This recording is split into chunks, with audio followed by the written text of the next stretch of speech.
Here at Carolina Stadium. I'd like to welcome all of you listening today on the Gamecock IMG Sports Network. My name is Andy Demetro along with Tommy Moody.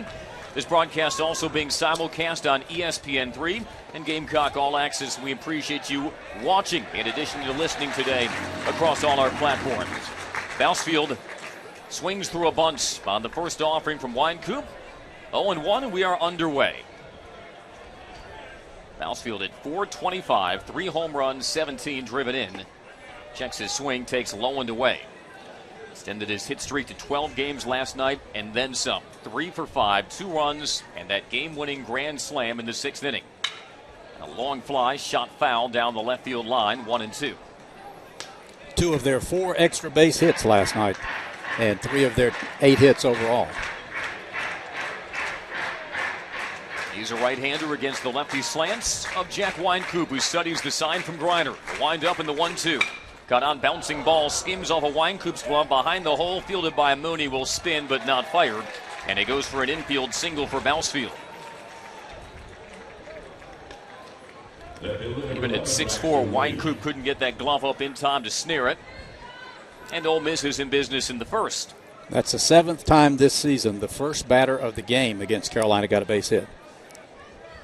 For Bousfield, wasting no time getting his hit streak extended to 13 games. Every bit of threat on the base paths. 8 stolen bases, 8 attempts, throw over, and they got him!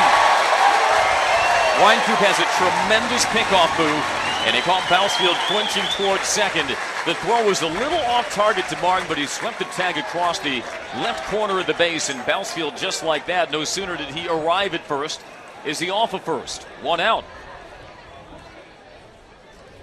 Wynkoop into his wind, delivers to Braxton Lee, and he swings and grounds one through the 6th hole for a base hit. 1 on, but 1 out again. Third baseman number 8, Austin Anderson. It's called picking up your teammate. Braxton Lee just 194 on the year. Sets up the third baseman, Austin Anderson. An average of .333, a home run, and 7 RBIs. And a home run last night. Slightly open stance, close to the plate.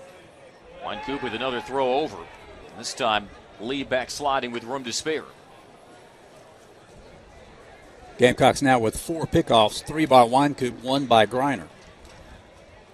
A look to first by Wynkoop and another throw over. Have to respect Ole Miss's running game. They've stolen 30 bases this year in 37 attempts. Their top 3 in their order, Bousfield, Lee, and the man batting Anderson, a combined 19 of 20. Stretched by Wynkoop, he delivers, and a swing and a miss. Chasing one low and out of his zone. Just underway, 1 on, 1 out for the Rebels. They've already wrapped out 2 hits on Wynkoop, and after the infield single by Bousfield, on the first throw over, Wynkoop picked him off. Another throw to first.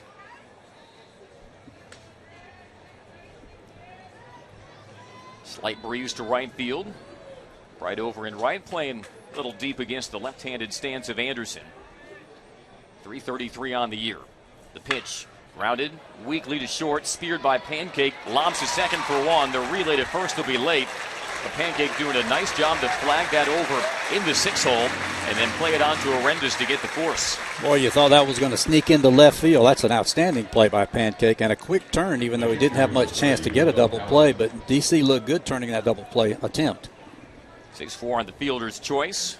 Man on first, 2 outs for the cleanup batter, Will Allen, who's second in the SEC behind Kentucky's A.J. Reed, 24 RBIs, 3 home runs. That accompanies a .325 average. Wynkoop will burn a throw to first. Allen yesterday was 1 for 5 with an RBI. Also struck out twice. No score in the top of the first from Carolina Stadium. Ole Miss won the series opener 6-4. They have not won a series in Columbia since 1995. And a balk called on Wynkoop. So Anderson advances to second. First balk of the year for Carolina. Yeah, Wynkoop or anybody else. And that moves Anderson into scoring position. Still an 0-0 count on Allen, the senior from Gainesville, Florida. Wynkoop delivers. Lined down the left field line in trouble. It drops in for a base hit. Rounding third is Anderson. The balk comes back to haunt Wynkoop. An RBI double with 2 outs for Will Allen. Much like last night, Ole Miss has a run on the board in the first. A lot of line drives early in the game off Rebel bats last night. Repeating itself here today. They look good swinging the bat. So 3 hits off Wynkoop in the first inning alone. Wynkoop only scattered 4 hits in 8 innings in his last start. An abandoned scoring position again for the DH Brantley Bell, the freshman from Phoenix. About as hot as anyone on the Rebel roster, a 500 average as he stands in and he drills one into left field, a base hit. Caldwell sprints underneath it. They're going to send Allen around from third. Here comes a throw home, on target, in plenty of time. Griner blocks the plate, and the tag out of Allen to end the inning. Right, Caldwell, Pancake, Martin, Griner, Pike, Horrendous, Mooney, and English for the Gamecocks. Yes, you heard correctly. Connor Bright, junior from Mount Pleasant, will lead off, a .413 average. No home runs yet, but 17 RBI, second best on the club. Lefty versus righty in the bottom of the first. Kicking the first offering is fouled straight back.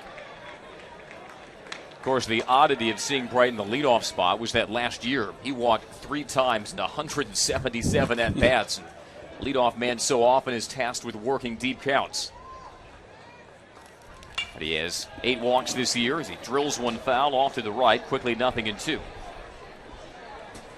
Trent, a pair of no decisions his last outings. Through 4 2/3, March the 8th versus Arkansas Little Rock, allowed 5 earned runs on 6 hits. Leadoff man of the Gamecock first. The 0-2 to English, or make that Bright outside. Set your Rebel defense in just a moment.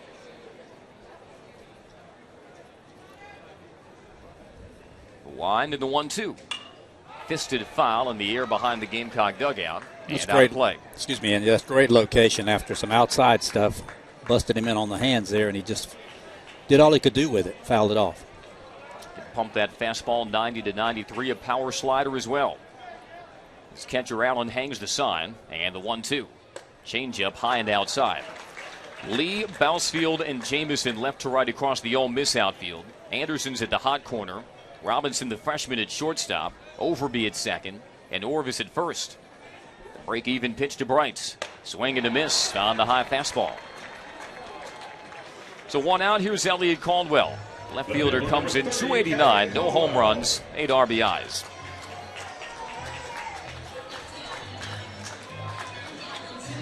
One 0 Ole Miss here in the bottom of the first. The RBI double by Will Allen to plate Anderson. Reached on a fielder's choice and advanced to second on the Wynkoop balk. First offering way outside to Caldwell.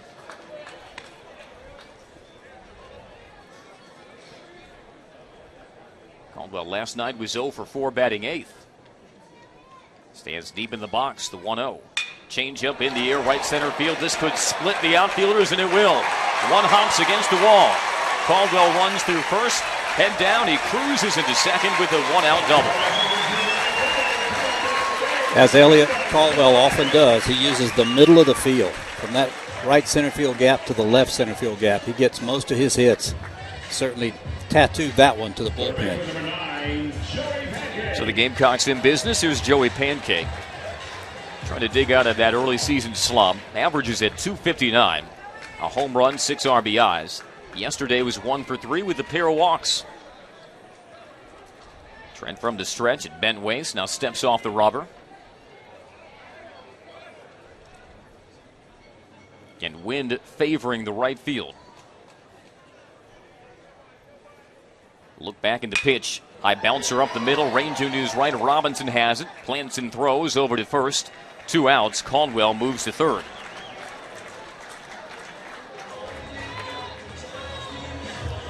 So it's up to Kyle Martin here to see if the Gamecocks, like last night, can get the game-tying run in the bottom of the first.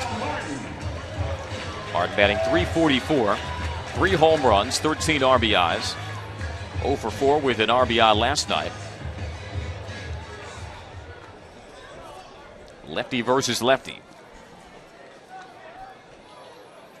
Trent pumps it in, and he clips the corner with the strike. 25 strikeouts, one walk, and an opponent's batting average of 202. 1-0 Ole Miss in the bottom of the first. The 0-1. Tailing fastball, it's outside. Allen, the catcher, like Griner, on the Johnny Bench Award watch list, placing a starter in Stuart Turner, who was a third-round pick of the Minnesota Twins last year. Trent kicks and deals. Bounced off of Martin's foot. It rolls up the first base line. Foul ball, and it's 1-2.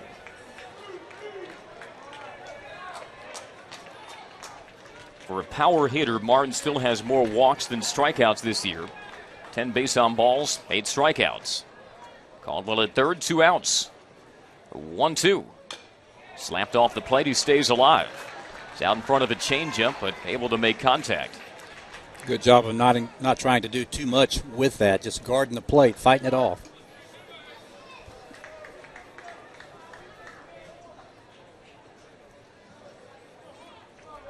Again, the 1-2 from Trent. Chopped foul behind first.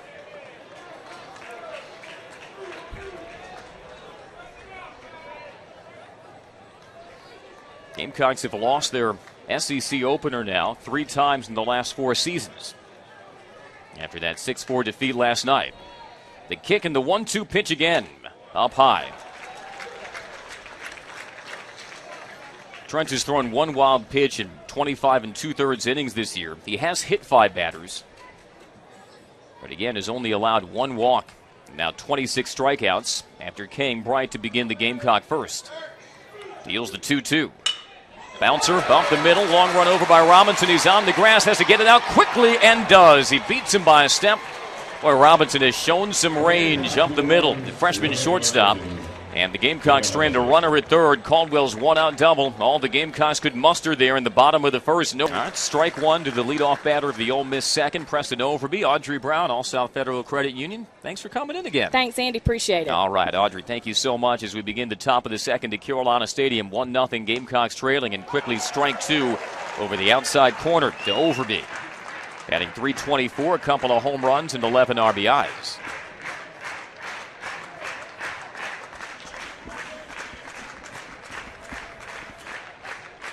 Wynkoop deals, and is fouled away. Talked about Christian Trent's strikeout to walk ratio, 25 punch-outs, 1 walk entering the game. Wynkoop no slouch himself, 24 strikeouts, 3 walks, and 26 1/3 innings coming in. Again, the 0-2 to Overby. Reaches out, punches it foul. Gorgeous day for baseball, eh? Let's play 2, huh? Let's do that.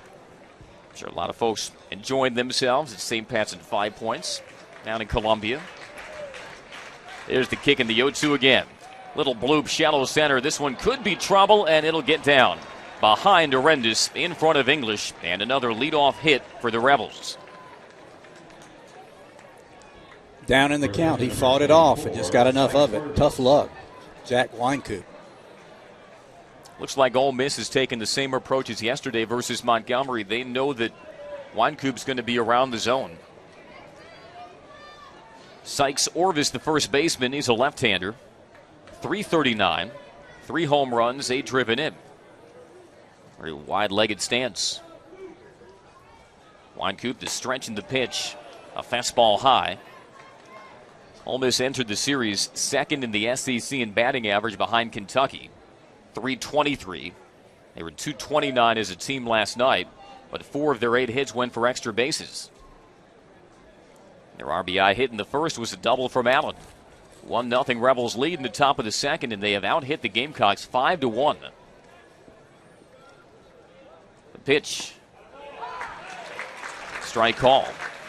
Ray Gregson is our home plate umpire, by the way. Scott Kennedy at first base. Myron Miller at second base, and Mark Chapman at third.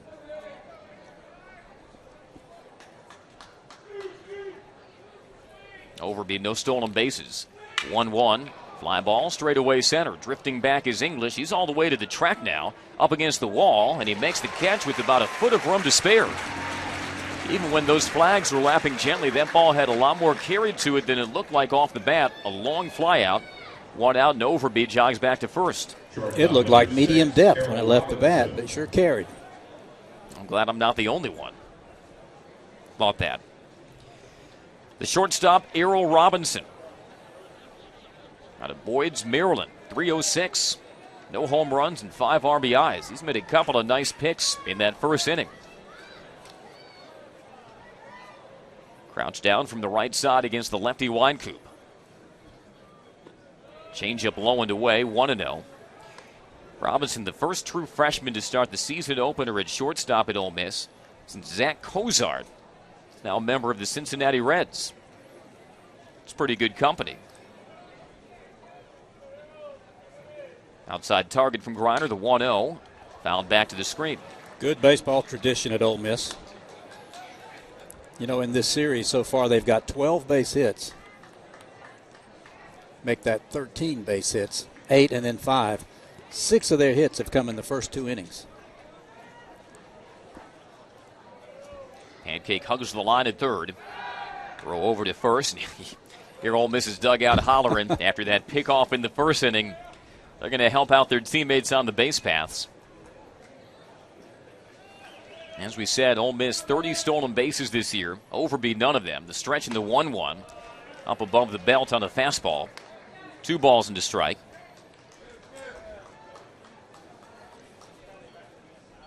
One nothing Ole Miss in the top of the second. Now that wind has started to shift more towards the left. Pitch, runner goes, grounded towards short. There is Mooney.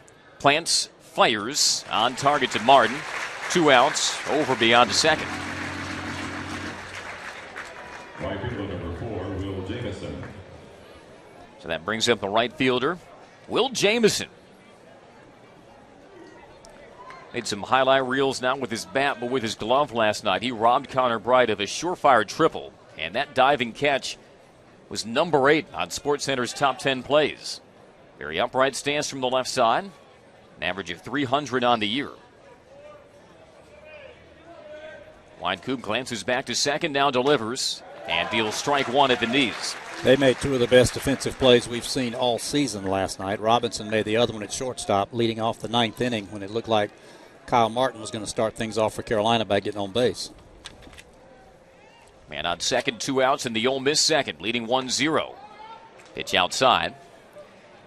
I like the tradition that Ole Miss has. Their best defensive player from the game before in batting practice wears a yellow shirt. Certainly stands out from Ole Miss's color scheme, and it has the old Milwaukee Brewers glove logo on the back. So obviously they brought their glove to the ballpark. A wave and a miss on a let-up. Quickly 1-2. So both Jamison and Robinson were spotted wearing those yellow shirts during the Rebels batting practice. Wynkoop with a 1-2 in the dirt.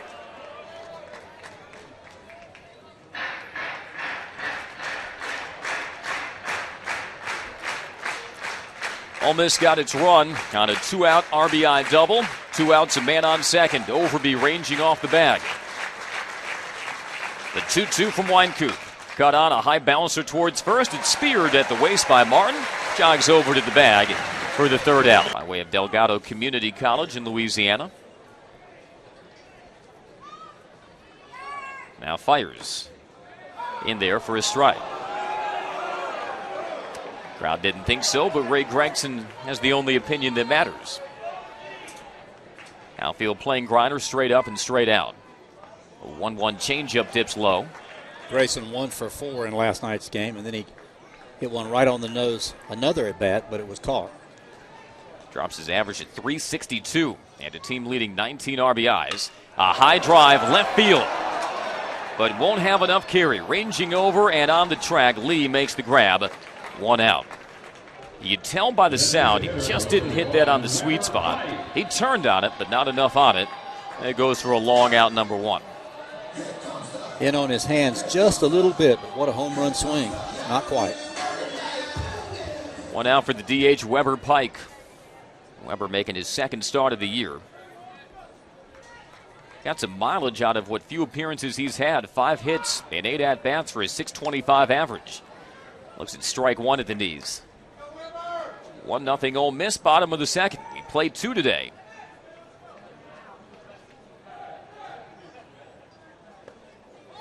Changeup misses low.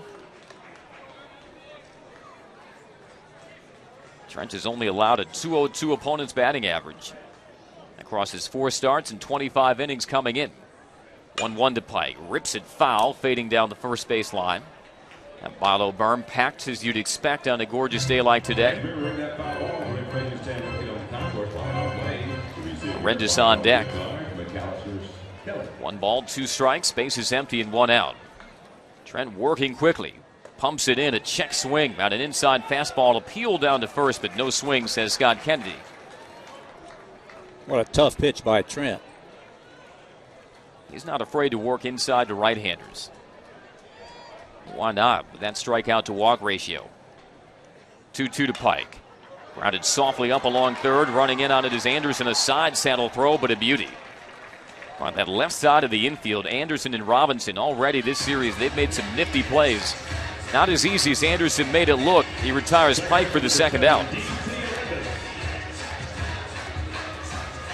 So here's DC Arendas with 2 outs and nobody on. Arendas 240 on the year, 2 home runs and 12 driven in. Sophomore from Greensboro. Still 1-0 Ole Miss. A rip and a miss, strike 1. On that bottom hand sail out on the follow through. He flailed on the fastball. The sign, the wine, and the 0-1. Changeup bounced into the Gamecock dugout. Actually skips onto the roof of the dugout. Gamecocks wearing their home whites today. Black interlocking SC on the left chest and the black ball caps with the white interlocking SC. The 0-2 up high. It's 5-1 Rebels. Only a 1-0 Ole Miss lead. 1-2 from Trent. Fouled off.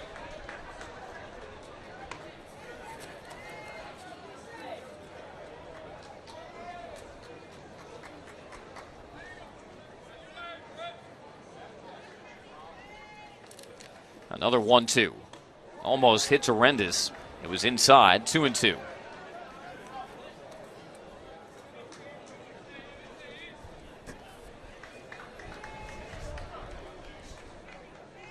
DC digging in.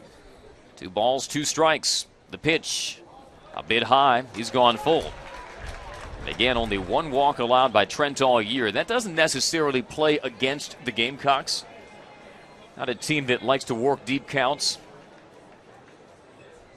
Very opportunistic, though. 2 outs, base is empty. Payoff pitch. Reached out and slapped foul in the air behind third. Well, Andy, if nothing else, DC Arendas making Ole Miss pitchers work. He was 0 for 4 in last night's game. He fouled off 11 pitches in the game, 3 more, so 14 foul balls off the bat of DC. Making some fans happy. All the souvenirs he's giving out. Another 3-2 cut on and missed. It was late on a fastball, a second strikeout for Trent, and he works a 1-2-3 Gamecock second. We played 2 at Carolina Stadium. It's Ole Miss 1, South Carolina 0. Wing Cafe, where great food rocks. Top of the third, 1-0 Ole Miss. Strike 1 to Austin Bousfield, the leadoff man. Infield single, but then was picked off of first by Wynkoop, who deals a fastball on the inner half, 0-2. Wynkoop has been touched up for 5 hits through 2 innings. No strikeouts, no walks. He delivers. Up and in. That Bousfield infield single in the first extended his hitting streak to 13 games. And his streak of reaching base safely to 18 straight. 1-2. Fly ball flared into left center. Cutting over is English from center, and he makes the grab.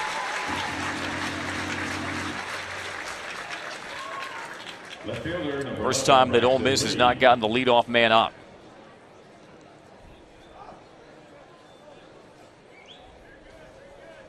Ole Miss, we should note, 12-0 this year, and that includes last night when scoring first. Now to a 1-0 lead in the top of the third. Braxton Lee, the batter, singled and was forced out in the first. Rests that bat on the back shoulder. Wynkoop lifts the leg, fires, hard hit ball towards short and off of Mooney's glove. It redirects into center. think a lot of topspin on that sharply hit ground ball. We'll see how they score it, but no matter, Ole Miss has another runner on. Got that in between hop, ranging to his left. Third baseman number 8, It Austin may be scored an error. We'll see. I would say by the looks it should be an error. I think that's one Marcus would tell you he should have picked. They have not yet flashed it on the scoreboard, and now they just do in E6. Throw to first by Wynkoop. Lee backsliding. A left-hander, Anderson, the batter. This Ole Miss team has reached the regionals each of the last 2 years. And another throw to first by Wynkoop. Andy, these are two of the best fielding teams percentage-wise coming into this series in the league, but the Gamecocks have now committed 3 errors. Ole Miss committed 1 last night. Wynkoop now to the plates, and the changeup hits him. So 2 on with 1 out, and the Ole Miss third on the air, and then the hit batter. Wynkoop second of the year. The catcher, number 30, Will Allen. That's the table for the catcher, Will Allen, who roped an RBI double down the third base line back in the first.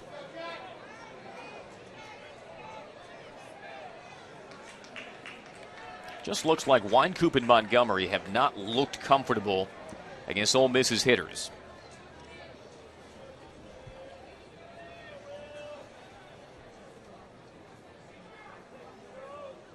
First offering to Allen, blasts one deep in the air, left field, looking up is Caldwell. It's off the top of the wall.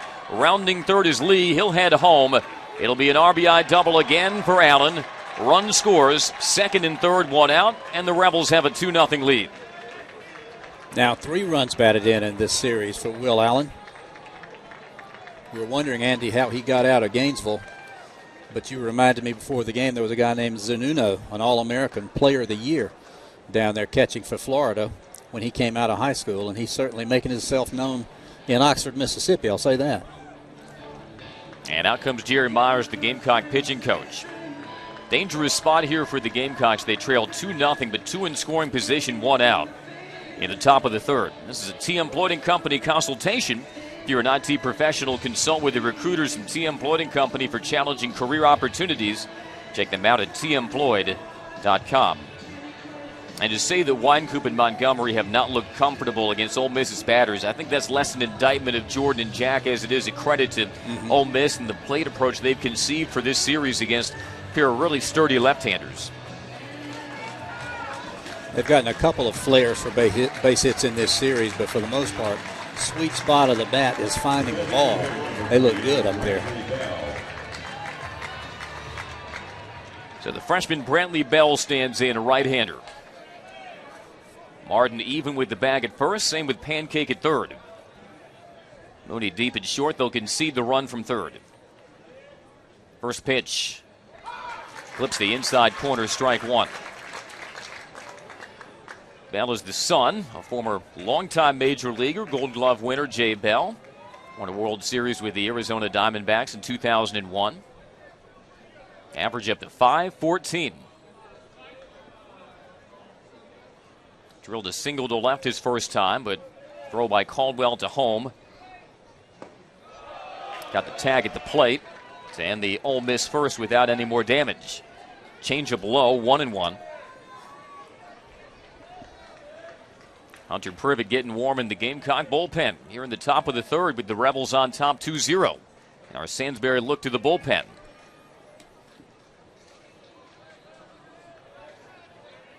The 1-1. Cut on, line drive, left field, a base hit. This will score 1. We'll see if they hold up Allen at third, and they will. Bradley Bell is 2 for 2, and the Rebels have a 3-0 lead in the top of the third. And another pitch up in the zone. They are free swinging, getting the pitches they like. This has been a clinic offensively for Ole Miss. 7 hits off of Wynkoop, and the first 2 into third. And Allen, the number 4 hitter, Bell, the number 5 hitter, all 2 for 2. Now you got to contend with Overby, who led off the second with the base hit.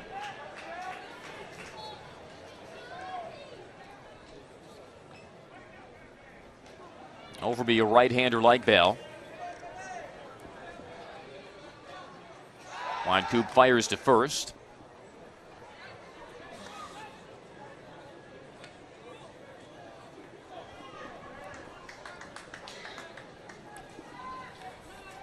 Well, this Gamecock bullpen has had a really astonishing scoreless inning streak, but they might be forced to come in earlier than they thought.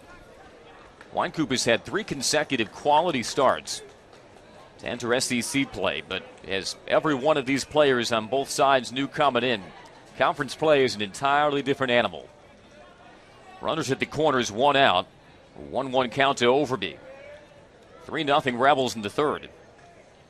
The pitch up high on a changeup. Overby, a senior from Jackson, Tennessee.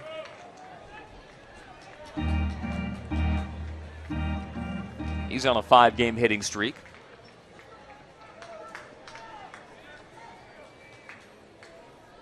Next pitch, popped foul.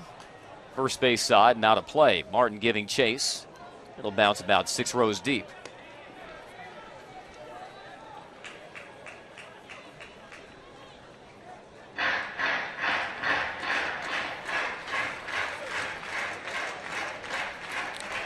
Overby's one of those guys you feel like has been around forever. He was on that 2011 team when the Gamecocks visited Oxford, the national championship year. 2-2 from Wynkoop. Cut on, bouncing ball, and it skips foul behind first. Gamecocks lead the overall series 30-22, but Ole Miss has won 5 of the last 6.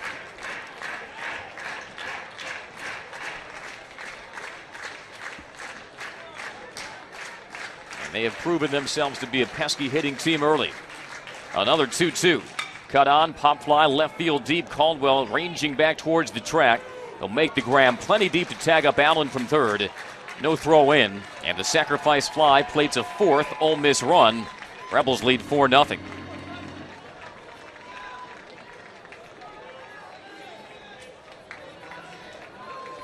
Going back to the series standing with Ole Miss since 2006, 10 wins apiece in this series.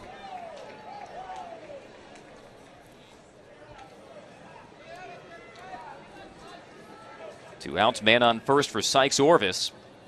All of these runs unearned because Lee reached on the Mooney error. But they all count and they all sting if you're the Gamecocks. 4-0 Ole Miss in the top of the third. 3 runs here in the third, as Bell attracts a throw to first.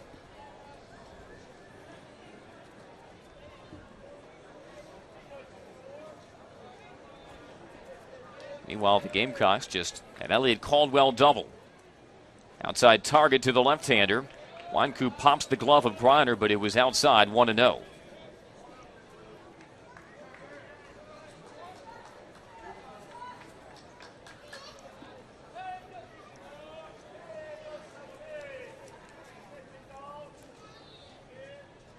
Now Wynkoop's 1-0. A delayed strike. Orvis, a junior from Orlando, Florida. And a very subdued Carolina Stadium, to say the least, with the Gamecocks trailing 4-0. Another throw to first. Sometimes those throws over to first, they can calm you down as the pitcher. Give yourself a little more time to collect your thoughts, in addition to keeping that runner at bay. Stretching the 1-1. A wave and a miss. Orvis really spinning on his back heel, chasing that changeup low. And he's behind the ball in 2 strikes. He was trying to take that one out to Ray Tanner way, but out in front of it.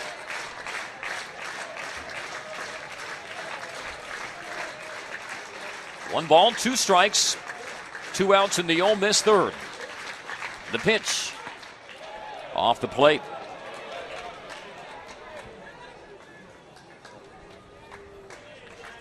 Gamecocks in need of a spark, down 4-0.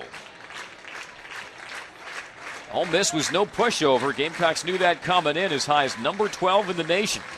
Every bit of 17-2. Wynkoop throws the 2-2. Strike 3 right down the middle. It was a straight fastball or of his right. 8-9-1 in the Gamecock order, due up against the left-hander Christian Trent, who pumps a fastball outside, ball one. Mooney last night, 1 for 5, a run scored in the leadoff spot. Wind in the 1-0, and he pops him up and a shallow center. Bousfield drifts underneath it towards the right center alley, and he makes the catch, 1 out. When you're down by 4 runs, Tommy, it's kind of mentally taxing knowing you're facing a pitcher who's only allowed 1 walk all season. And now 27 into third innings, it just shows you that you're not going to get a lot of free help. Yeah, and you need that relaxed intensity. You don't need to be stressing out every time you go up there. You need to have fun with this game, but just try to get them back one at a time. Tanner English stands in and takes a strike. Flinched that front shoulder, not enough to check his swing. The ball did split the plate. English at .327, a home run, 13 RBIs. Trent fires. English showed bunt, takes low and in. Has both corner infielders charging.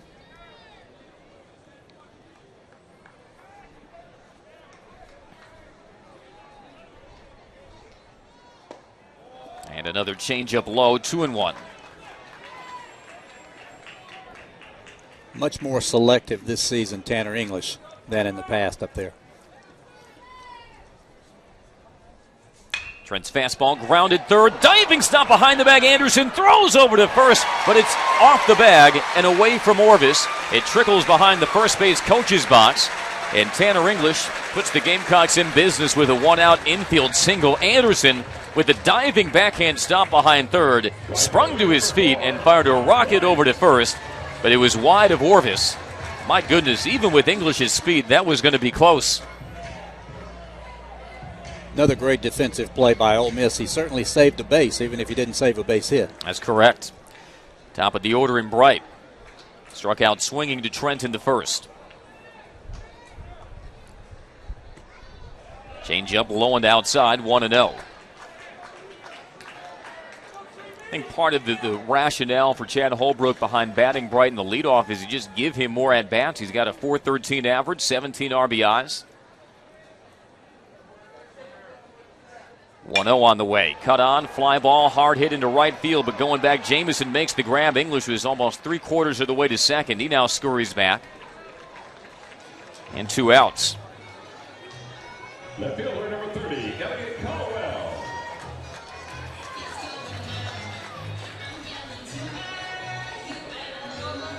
There's Caldwell. He delivered a double into right center his first time. Bottom of the third, 4-0 Ole Miss. Raises Caldwell's average to .304. First offering in there, strike one. Gamecocks have so many hitters very adept at going the other way. Look at the center fielder out there. Bousfield shaded way over into right center.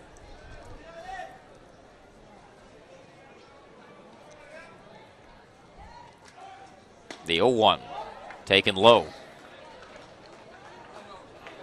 Teams did not meet last year either in the regular season or the SEC tournament.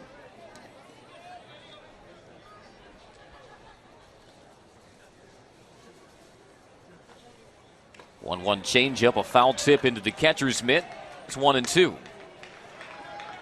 The Rebels have several players dotting major league rosters.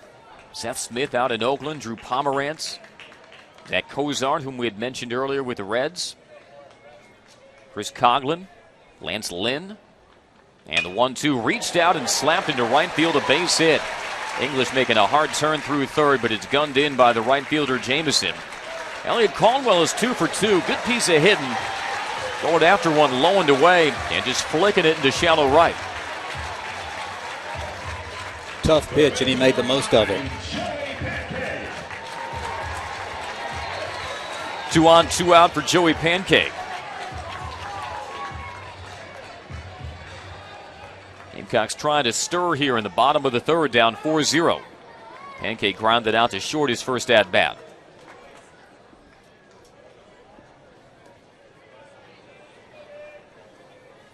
Trent folded over, studies the sign.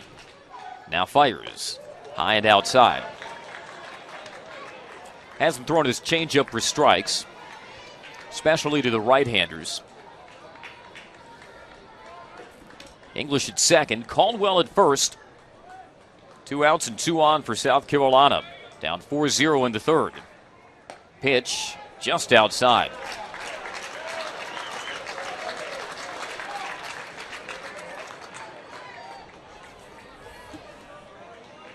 Outfield playing pancake, straight up and straight out. And now junior from Easley, South Carolina. 2-0 on the way, and he takes right at the knees.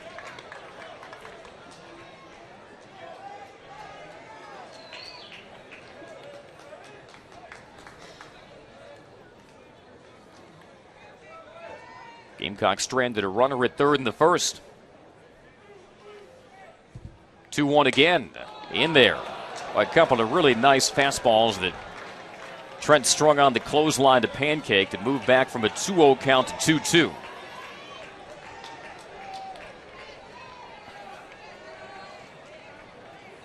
Pancake waits.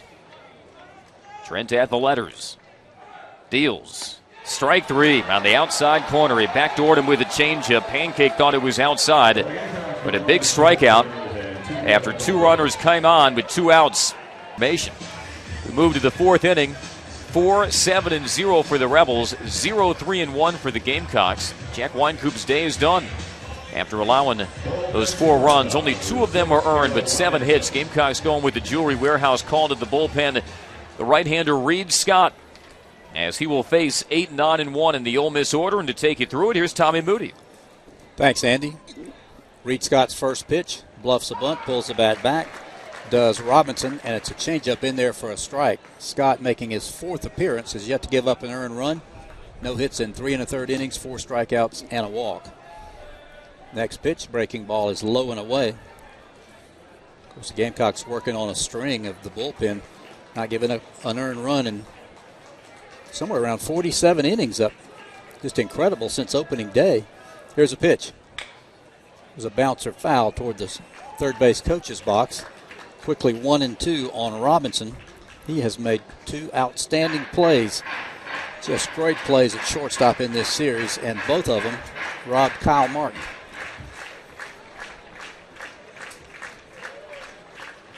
1-2 pitch, changeup fouled off the ankle, it looked like, of Robinson. He is from Boyd's, Maryland. As Andy mentioned, he is a freshman. They've got a freshman, last night, a freshman second baseman and shortstop, Brantley Bell.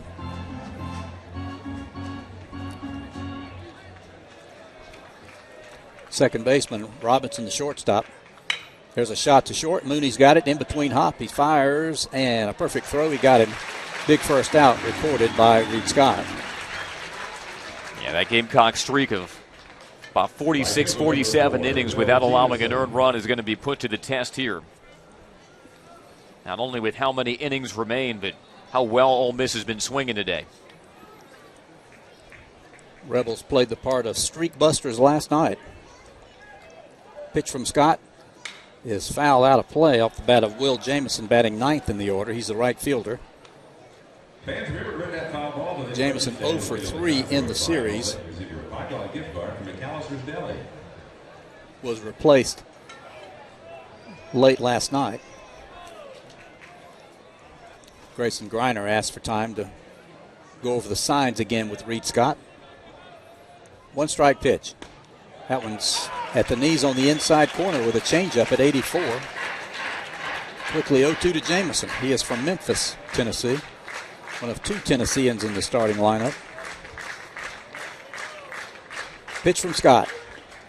Changeup low and away.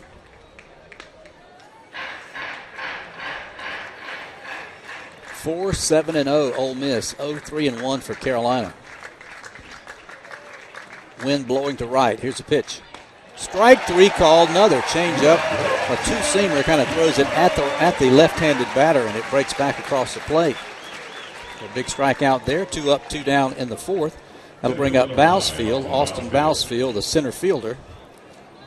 Carolina pitching has retired the Rebels 1-2-3 just once in this series.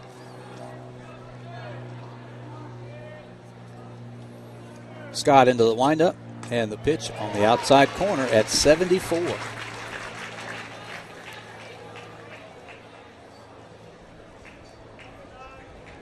Bousfield, a right-handed batter.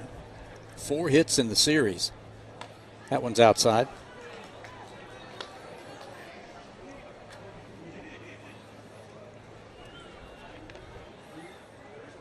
The big grand slam last night. Change up in there for a strike. Reed Scott just pitches with a lot of spin. That's evident on every pitch.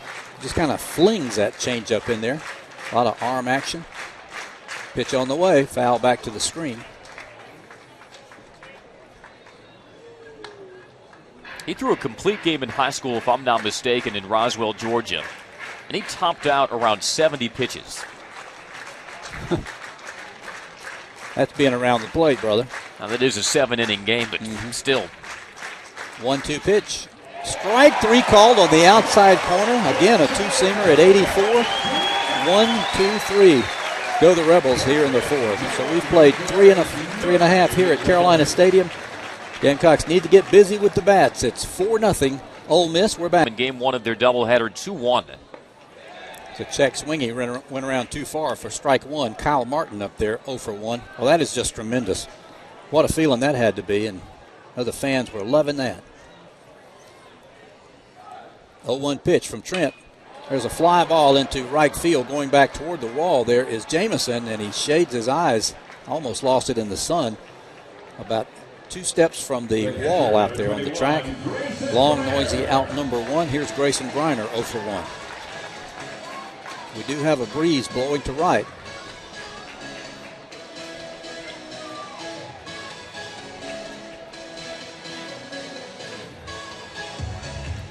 Grayson 1 hit in the series. He scalded a couple others that didn't get down for a hit in the game last night. Pitch on the outside corner from the lefty for strike 1.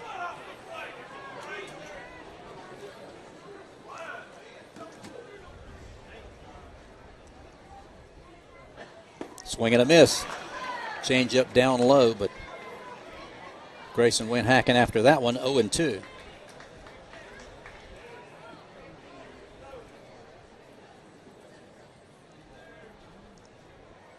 Pitch on the way. Fastball up high. Gamecocks' first 5 batters in the order, juniors from the Palmetto State. 1-2 pitch. Off the end of the bat, chopped to shortstop. Coming in as Robinson scoops it cleanly on the run. Makes it look effortless out there. Griner out number 2. Here's Weber Pike, 0 for 1.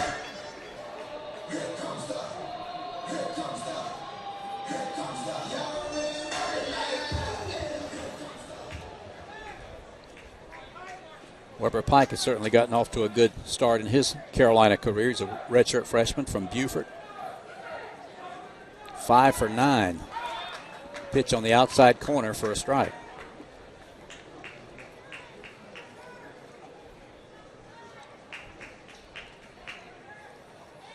The 0-1. Another chopper to the infield. Backhanded behind second is Overby, fires, and he got him for out number 3. 1, 2, 3 go the Gamecocks. 4 in a row retired by Trent, the left-hander. And an error by Mooney and scored the Rebels' second run in the 3rd. He singled in the 1st for his first hit of the series. There's a breaking ball in there for a strike, 1-1. Tommy, don't take this the wrong way. I can't picture you with the mohawk. No, don't think I've ever had one of those. There's a pitch on the inside corner for a strike, 1-2. Scott doing a good job of getting ahead of the hitters. Now, the Gamecocks in 2010, several players participated in the Omaha, and they reached the College World Series. But you were not one of them. I did not. There's a foul back to the screen, just spoiling off a good pitch.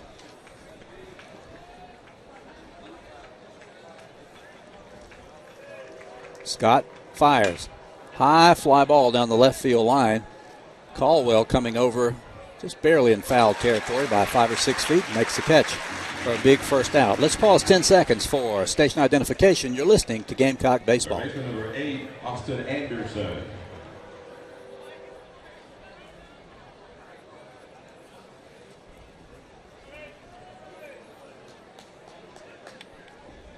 Austin Anderson, third baseman, scored 2 runs in this game. Pitch on the outside corner for a strike. Hit into a fielder's choice and was hit by a pitch. And both times he came around to score.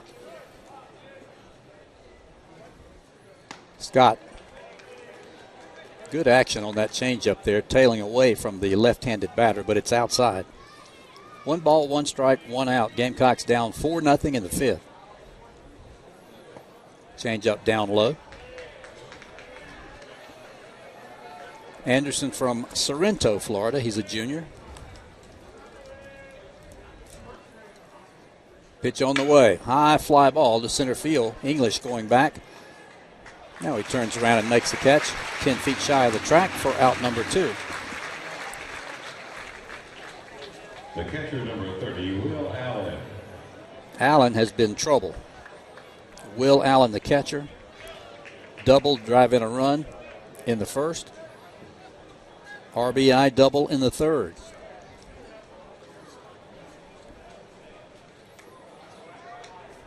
Right-handed batter from Gainesville, Florida. He's a junior. Pitch from Scott. That one's outside.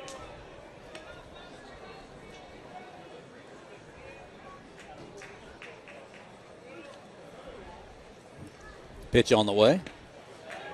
Change up at the knees on the outside corner, 1-1.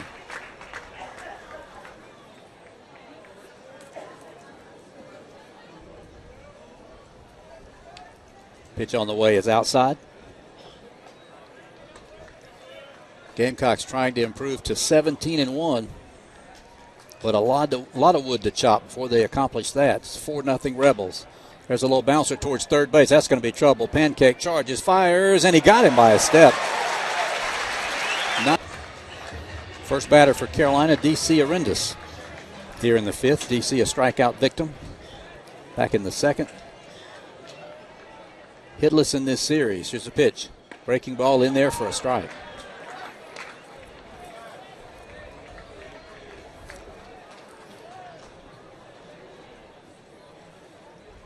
Trent into the windup. Foul off. Another foul ball off the bat of D.C.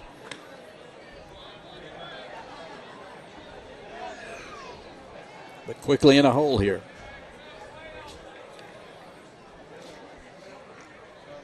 Trent fires. Breaking ball swung on and missed. Rebels have had D.C. Arenda's number in this series. 1 out here in the 5th for Marcus Mooney, a flyout victim to center. His only appearance. In last night's game, Marcus went 1 for 5 and scored a run.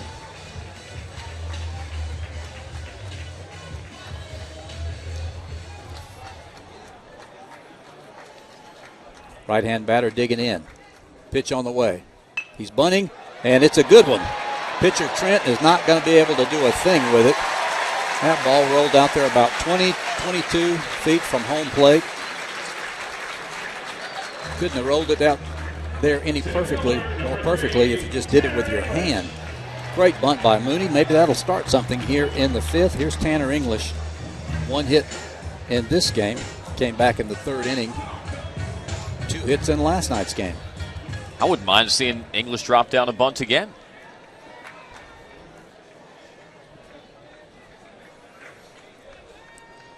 Mooney short, lead off first. Pitch on the way. Outside corner for a strike.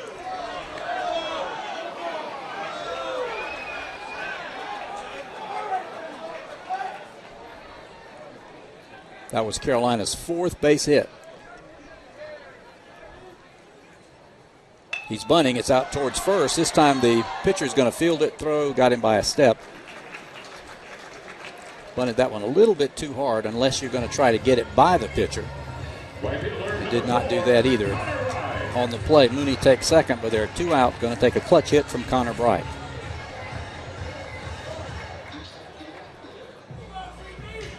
The Gamecocks so far 0 for 3 with runners in scoring position.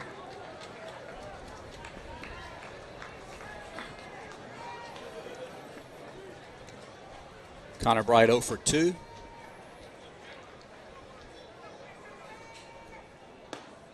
Takes a changeup in there for a strike. Both pitchers, Reed Scott and Christian Trent just getting ahead of every hitter, it seems. Connor 1 for 4 last night, but was absolutely robbed of a double or a triple by Will Jamison, the right fielder. That one's outside. Ball and a strike. 4-0 Ole Miss in the 5th.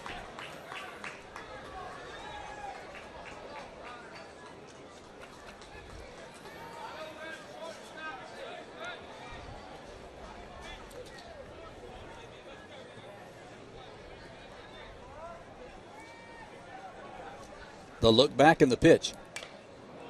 Good job of keeping it away from him. He fouls it off the end of the bat.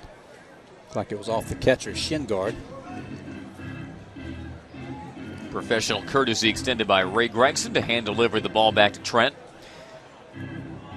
Do like this note about Christian Trent. His middle name is Walker, so he is in fact Christian Walker. I like that. I'm sure when he got in trouble as a youngster, his mom and dad called him Christian Walker. When it comes to throwing strikes, he's not a walker.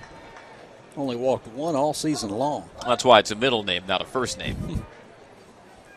1-2 pitch. Bouncer to second. Overby's got it.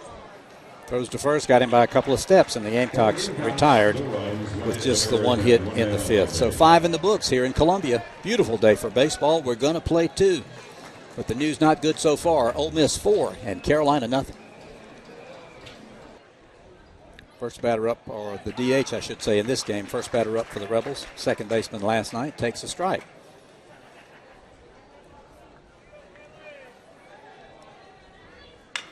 At the end of the batter, bouncer to Pancake. Had him play it shallow, makes a nice throw on the run. Good job of charging that one by Joey. Second consecutive good play he's made on a ball not hit very hard. 1 out for Overby, the second baseman. A single and a sacrifice fly.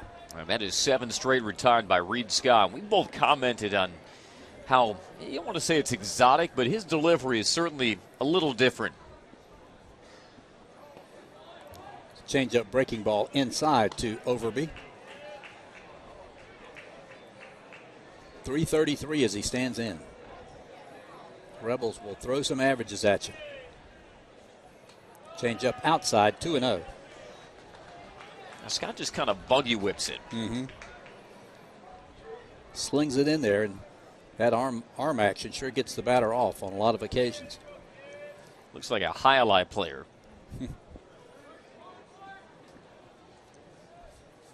2-0 pitch.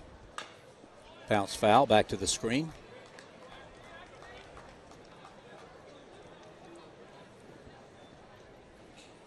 Hits are 7-4 Ole Miss. Rebels are trying to improve to 18-2. Pitch from Scott. Another changeup is bounced foul.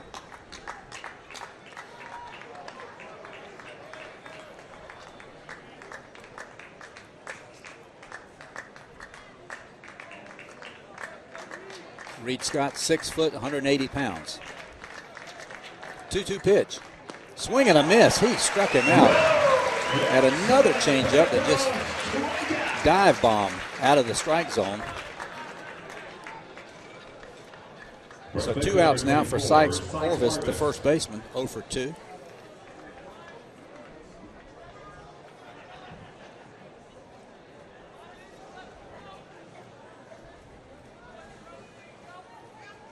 Third strikeout for Reed Scott.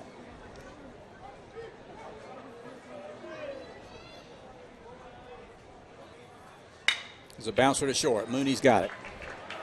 Fires across. Good stretch over there by Kyle Martin. 1, 2, 3. Go to Rebels again in the 6th. So 5.5 from Columbia. It's still Ole Miss 4 and Carolina nothing. And we're back after this from Coors Light, the Christian Trent. And the Gamecocks, dating back to last night, have gone scoreless their last 10 innings with as potent a lineup as they've fielded this early season. That's surprising, but credit the Ole Miss pitching. There's a bouncer to short. Robinson's got it. Backhands it. Fires.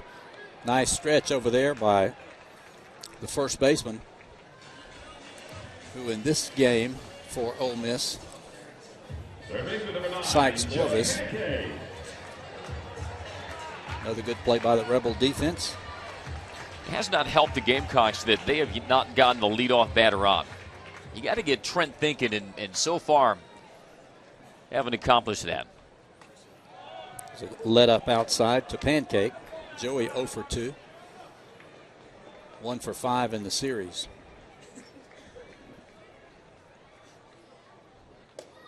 Fastball is high. So 2-0. Joey is due to belt one.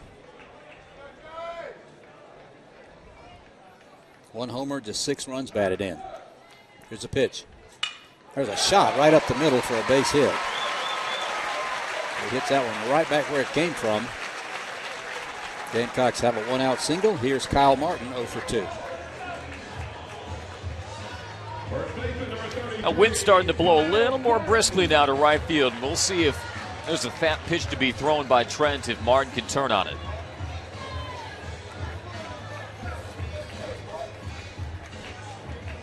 He's hit a couple hard. His last at bat in particular, but just didn't hit it on the screws enough to threaten the fences. Trent has 4 strikeouts. Has yet to walk a batter.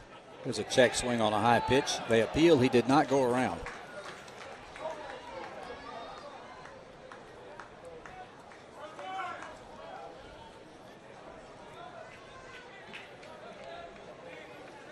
In the middle of that left-handed batter's box, Kyle Martin. There's a shot down the right field line, and it is fair into the corner. Pancake going to easily make it to third. Kyle Martin, a stand-up double. I noticed Joey Pancake not exactly kicking it into high gear around in second base. Of course, he's had that tender hamstring and probably didn't want to risk it, and probably his judgment. And looked at third base coach Sammy Esposito, knew he wasn't going to score anyway and could easily make it to third, but wasn't exactly motoring into third inning. No, he wasn't, but I think it was the right call. Even if he had been in a full sprint, would have been a bad decision to try to run through the bag and head home. So a ringing double off the bat of Kyle Martin. He's 1 for 3. Here's Grayson Griner, 0 for 2. 1 hit in the series. So a good thread here for Carolina.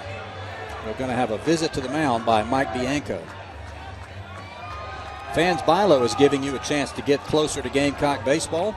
Register today at bilo.com/batting practice to win a game day experience that includes perch tickets, a behind-the-scenes tour of Carolina Stadium, lunch with Coach Holbrook, and a chance to be on the field for batting practice. So go to bilo.com/batting practice and register today. Sandsbury looked to the bullpen, right-hander loosening in the Ole Miss bullpen. That's Shane Bickle, true freshman. And the first time that the Gamecocks have stacked together a couple of solid hits against the left-hander Christian Trent. Grayson Griner up there for Carolina. Home plate umpire Ray Gregson breaks it up. Bianco back to the dugout.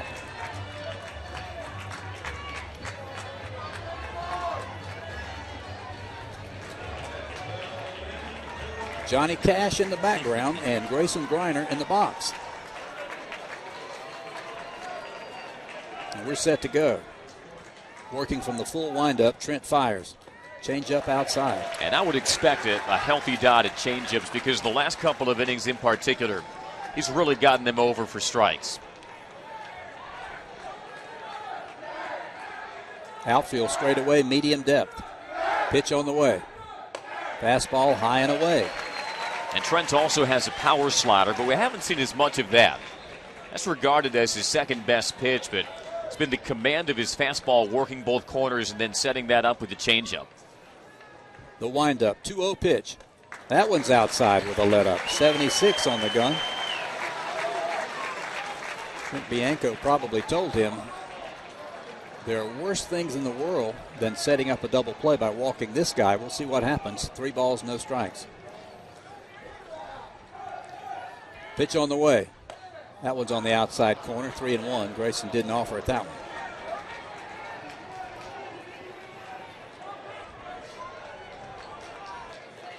Junior from Blythewood, Grayson Griner. 19 runs batted in. 3-1 pitch, and Grayson asked for timeout. I think it might have been Allen, the catcher, who asked for time. He had his hands up at least. Now we're set to go. 3-1 pitch. Way outside, ball 4. A rare walk issued by Christian Trent. Bases loaded for Weber Pike, the redshirt freshman. Well, Tommy, we know what happened when we last saw bases loaded in the 6th inning in this series. It was the deciding play last night. Made Ole Miss's 6-4 win, the Bousfield Grand Slam. Now the redshirt freshman Weber Pike will come on, bases loaded, 1 out. Get a solid swing on. Make this count. Rebel infield looking for 2, of course. Here's the windup. First pitch. Bouncer to short. Coming in is Robinson. He goes to second for 1. Over to first. Not in time. Weber Pike beats the wrap, and the Gamecocks are on the scoreboard as Joey Pancake crosses with run number 1. Good hustle by Weber Pike, beating it down that first base line. Yeah, bang, bang play. And by the body language of Robinson, the shortstop, he thought that relay had gotten there in time, but credit the hustle of Weber Pike. The Gamecocks have now broken the ice, get on the board. They still got a runner in scoring position for Arendas. He has been baffled by Trent today. There's no question about it. 0 for 2 strikeouts. We've talked so often this year about the virtues of simply putting a ball in play, and we'll see if Arendas can heed that. Left-hander stretches, pitches. A little bit high.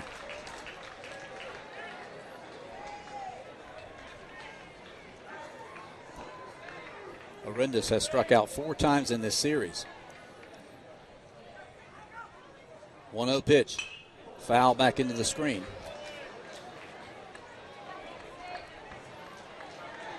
4-1 Ole Miss in the 6th.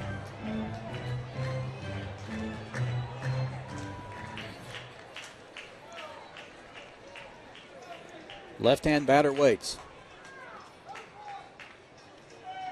Pitch on the way. Breaking ball down low, 2-1.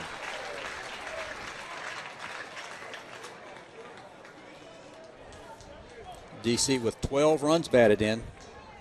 A couple of home runs. He'll just take a flare single right here. Pitch.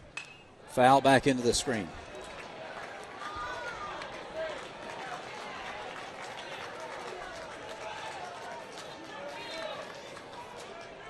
Two balls, 2 strikes, 2 out, 2 on, 1 in here in the 6th for Carolina.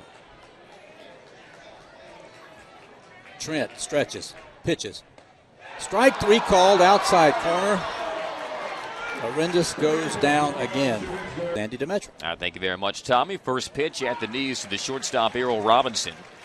4-7-0 for the Rebels.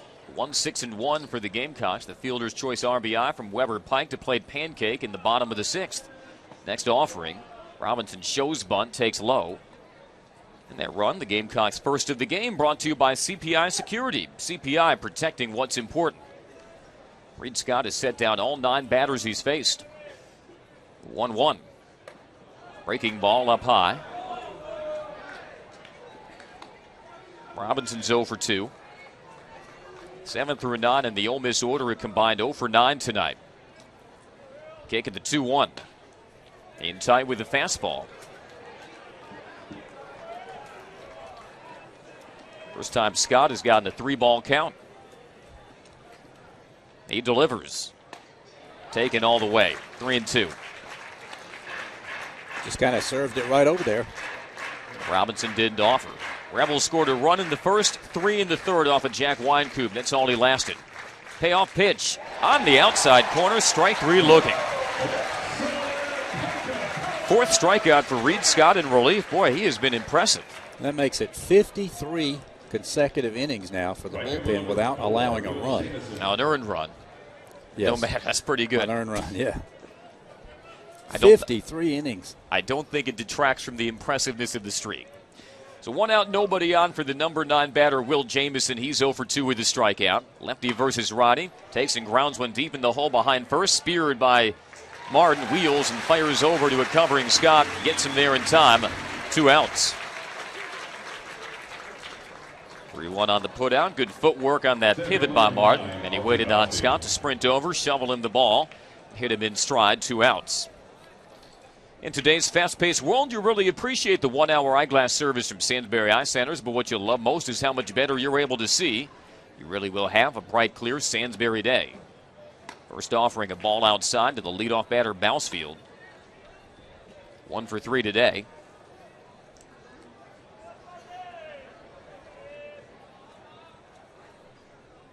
Line in the pitch. High fly ball, straight away right. Right jogs underneath it, sunglasses gleaming. Sticks the glove up and makes the catch. And a very tidy 1-2-3 inning. That is all Reed Scott is. Against Shane Bickle. Went to Dwyer High School in West Palm Beach, Florida, and his high school coach, Frank Torrey Jr., is the nephew of Joe Torrey. There's Marcus Mooney to lead off, followed by English and Bright. Mooney a bunt single his last time. Bickle rocks and deals, and a big bender for a strike. That was a Bugs Bunny curve.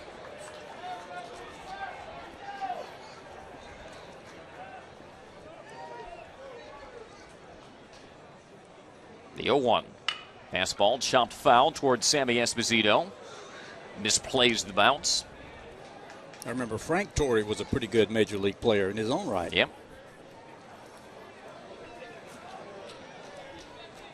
Quickly 0-2 on Mooney.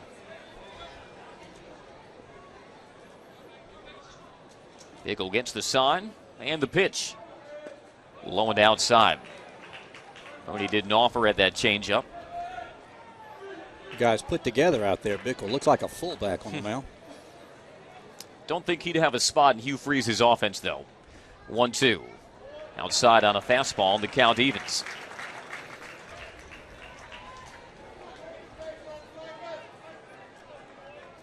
Four-1 Rebels in the bottom of the 7th.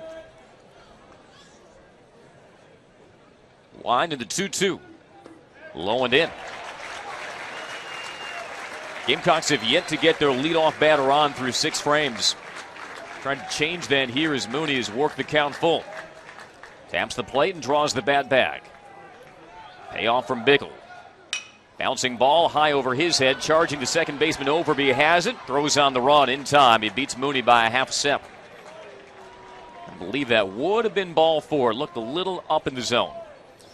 Yeah, I think outside as well. So that could have been the first walk of his college career, but won't be that. So 1 out, bases empty for English. He's 1 for 2. Technically 1 for 1. He tried to bunt for a single following Mooney's bunt single in the 5th.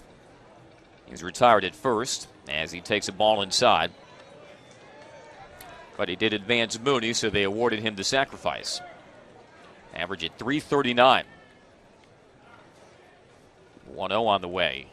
And the dirt, and it skips off of Allen's glove. 2 balls, no strikes to English, top of the order, and Bright on deck. Bright batting leadoff for the first time in his career. Kicking the pitch. Catches the outside corner. That Ole Miss bullpen was lights out yesterday. 3 2/3 innings. They did not allow a hit. 1 walk, 1 strikeout. Held the line for that Ole Miss 6-4 win. 2-1, ripped left field and fair. Rolls deep into the corner. English sprinting around first. Fielded over there by Lee, who blazes it in and holds English to a single. Normally that's a double for Tanner English, but a good job over there by Adrian Morales, coaching first base. When you're down 3 runs, you don't risk it at second base with less than 2 outs. It was a good jump to that ball by Lee, the left fielder, but also that ball was smoked by English. It got out there in a hurry. So a little from column A, a little from column B to hold the junior English to a 1-out single. Turns the order over to Bright, who's 0 for 3. Still batting .394. Takes ball 1 outside on the breaker. 4-1 Ole Miss in the bottom of the 7th.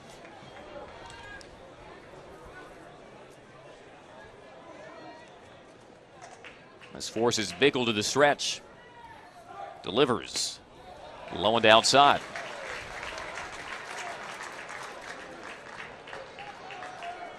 Outfield shading the right-hander Bright slightly to the opposite field. Wind blowing towards right center. Glove belt high by Bickle. And the pitch yanked fair down the left field line. Takes a hard carom off the padding. Towards third goes English. He'll stop there. The relay comes down the third base line. That allows Bright to stand up into second. Back-to-back hits for the Gamecocks. And they have runners at second and third with one out. Isn't it great to see line drives? A bunch of them coming off the bat of Carolina hitters these last 2 innings. Good chance to do some damage right here, trailing 4-1. Another double for Connor Bright, 10 for the year. That easily leads the club. Almost half of his hits this year have been extra bases. That has rattled the freshman right-hander Bickle a bit. He gets a visit from his shortstop Robinson and his catcher Allen. Elliott Caldwell is 2 for 3, doubled, singled, grounded out to short his last at-bat. Gamecocks had the bases loaded, 1 out in the 6th, produced 1 run. Second and third, 1 out in the bottom of the 7th, and Mike Bianco is going to pay his freshman right-hander a visit. And our Sansbury look at the bullpen, a right-hander Preston Tarkington and a left-hander Wyatt Short, who pitched here last night. And indeed, Mike Bianco has made that jewelry warehouse call to the bullpen. A couple of frozen ropes off the bat of Gamecock hitters here in the 7th. And so with that pitching change, we'll take another timeout on the Gamecock IMG Sports Network. And that's kept that door just ajar enough for the Gamecocks to start threatening. Their first run in the 6th on the fielder's choice RBI from Pike to plate Pancake.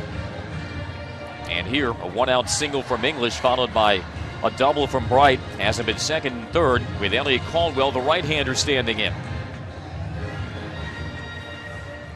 Corner infielder is tight, even with the bags. Caldwell, 8 RBIs on the year. Stands ready. Opening pitch from Tarkington. At the knees, strike 1. 84, not quite, I couldn't quite pick up the pitch, but it had some movement.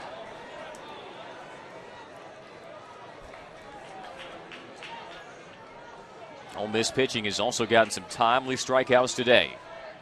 Slow wind in the 0-1. Off the plate with a slider.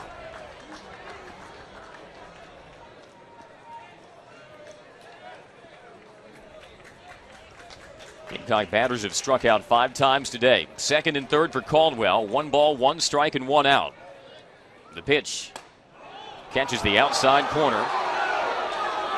Fans didn't agree. Caldwell behind 1-2. It's been all sliders so far from Tarkington.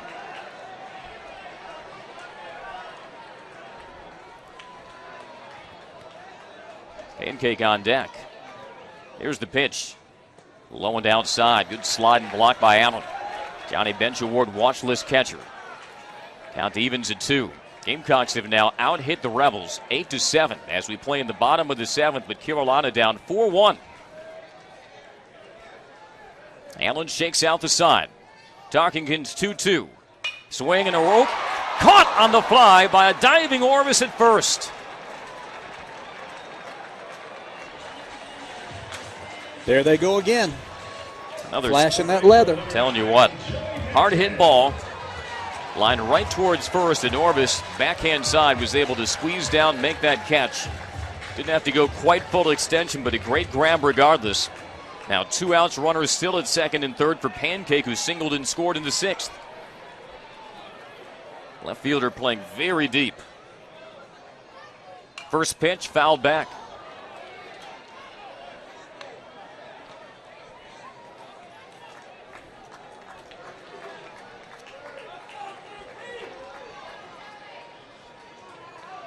Pancake due for a breakout. That average at 263. 1 home run, 6 RBIs. The 0-1. Slider misses outside. Not by much. English at third. Bright at second. 2 outs in the Gamecock 7th, down 4-1. Tarkington squared towards home, gets the sign. The wind and the pitch. Low, missed on a curve. Pancake had 2 balls and a strike. That could be a virtue here. Gamecocks without a hit still, with the runner in scoring position today. Here's the 2-1. Swing and a little line drive into right field, but it'll hang up for Jamison. Makes the catch. And that'll do it for the Gamecocks' seventh. It had some promise.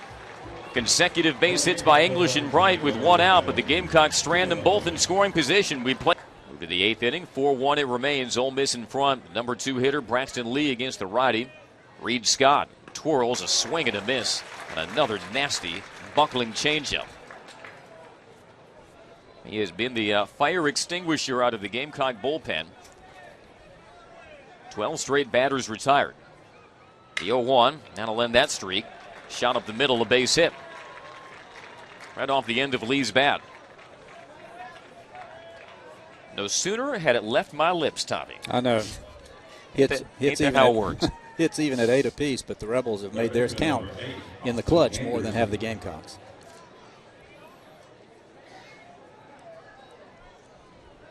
And that is the 4th leadoff batter aboard in Ole Miss's 8 innings. Gamecocks still searching for their first. Number 3 hitter Austin Anderson has reached base twice on a fielder's choice and a hit by pitch. Has scored both times.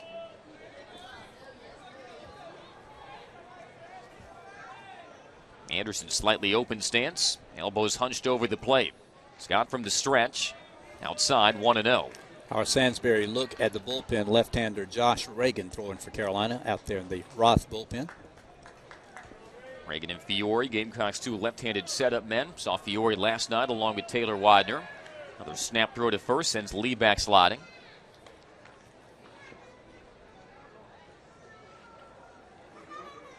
Gamecocks began last year 2-4 in the SEC, 1-5 in 2012.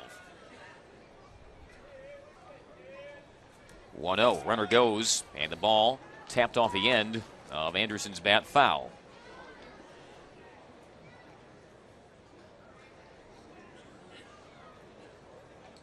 So even though it's not ideal, South Carolina not unaccustomed to slow starts in the SEC, but they are number 1 in the nation, came in 16-0.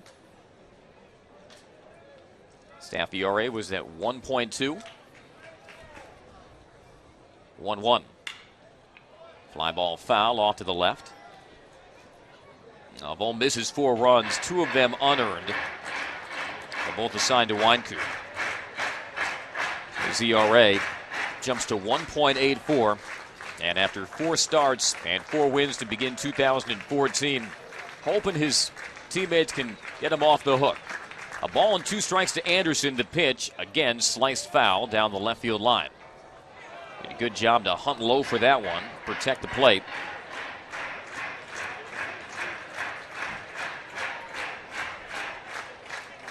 (4-1) Ole Miss in the top of the 8th. Lee, the leadoff single, hunched off first.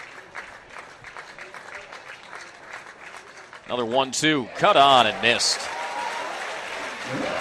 You know, at 82 miles per hour, it's hard to tell sometimes with Scott whether that's a fastball or a changeup. Because he's not a guy who's going to blow out bulbs on the radar gun, but all that movement, he's making the seams hiss on every single throw. And he caught Anderson there. I don't know that we've seen a 2-seam fastball or a 2-seam changeup from a right-handed pitcher break quite like his is today. Now the cleanup batter, Will Allen. Fouls one sharply off, might have been the instep of Griner. He'll stand up and try to walk that off behind home. Grayson's feeling it too. Yeah. Allen's been feeling it, but in a different way. He's 2 for 3, 2 RBIs, 2 doubles.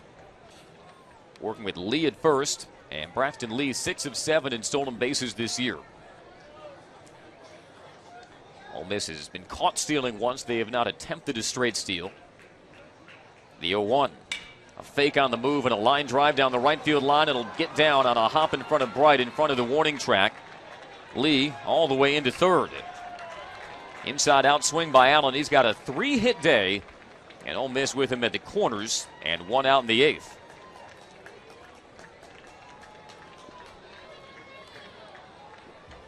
Don't think Bright wanted to be too aggressive trying to make a play on that. Wanted to cut it off because obviously if he came up empty on a dive, Lee would have scored with ease. So now Reed Scott for the first time in a speck of trouble at the corners, 1 out for Brantley Bell, who's 2 for 3. 4-1 Rebels in the top of the 8th.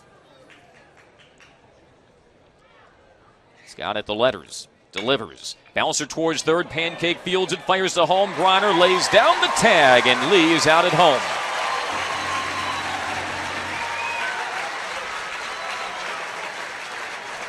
One of those go-on contact plays if you're running on third base. Didn't work out for the Rebels that time. Good play, Pancake. Good tag, Grayson. One batter from getting out of this mess. Bell reaches in the 5-2 fielder's choice. First and second, 2 outs. But in a 3-run game where the Gamecocks have started to come around at the plate these last 2 innings, that could be big. Not out of it yet, though. Here's Overby. Sac fly RBI in the third, singled in the second. Reaches out, drills it into left field, a base hit. Caldwell charges on it. Allen sent around from third. Here comes another play at the plate. On target. Griner the tag. Got him! Oh, my! 2 outfield assists for Elliott Caldwell in this game. What a tremendous throw. He knew on that one he couldn't short hop it. He couldn't long hop it. He had to throw it on the fly right out in front of the plate, and Grayson Griner makes a great tag. We've talked about Ole Miss's defense this series, but Elliott Caldwell single-handedly keeping Ole Miss from breaking out and breaking open against the Gamecocks. 3 hits off Scott in the 8th inning after he threw one out to Caldwell, too. And again, he had to throw that ball all the way on the fly to have a chance to get him, and it was just perfectly done by Caldwell. We've had another Jewelry Warehouse call to the bullpen, and Wyatt Short, the left-hander, is in there for Ole Miss. He pitched last night, retired all 3 batters he faced. So far on the season, Short, this will be his 8th appearance. He's 2-0 and has yet to allow an earned run. Only 3 hits allowed and 8 1/3. 11 strikeouts, 2 walks, opponent batting average 111. They just keep on throwing them at you, Andy. Even though he just slipped on his last throw, and that ball went through the wickets of his catcher, Allen. And that is why it's a warm-up. So Elliott Caldwell has 2 outfield assists. We looked it up during the commercial. That ties a Gamecock school record held by many. Most recently, Adam Matthews at Arkansas, May 6, 2012. I believe that was the rubber game of the series that the Gamecocks won at Baum. That was that wild one.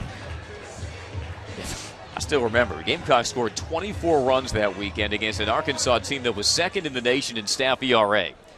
They barely held on to win that series. Cal Martin leads off against the left-hander. And the first pitch got underneath it, skies it into short right. Back is Overby from second. Jamison calls him off from right, and he makes the catch. 1 out. The catcher, number 21, Grayson Griner. 1 pitch, 1 out for Short. Brings up Griner. He's 0 for 2 with a walk. The Gamecock season record for outfield assists. I don't know if this is ever going to be touched again. Paul Hollins in 1981 had 10. 10. My goodness. It's probably about once every 5 games.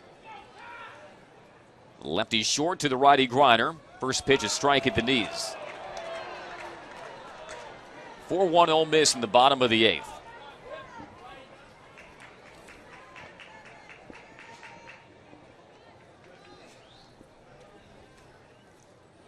Next offering. A check swing. Ball was outside. Just missed.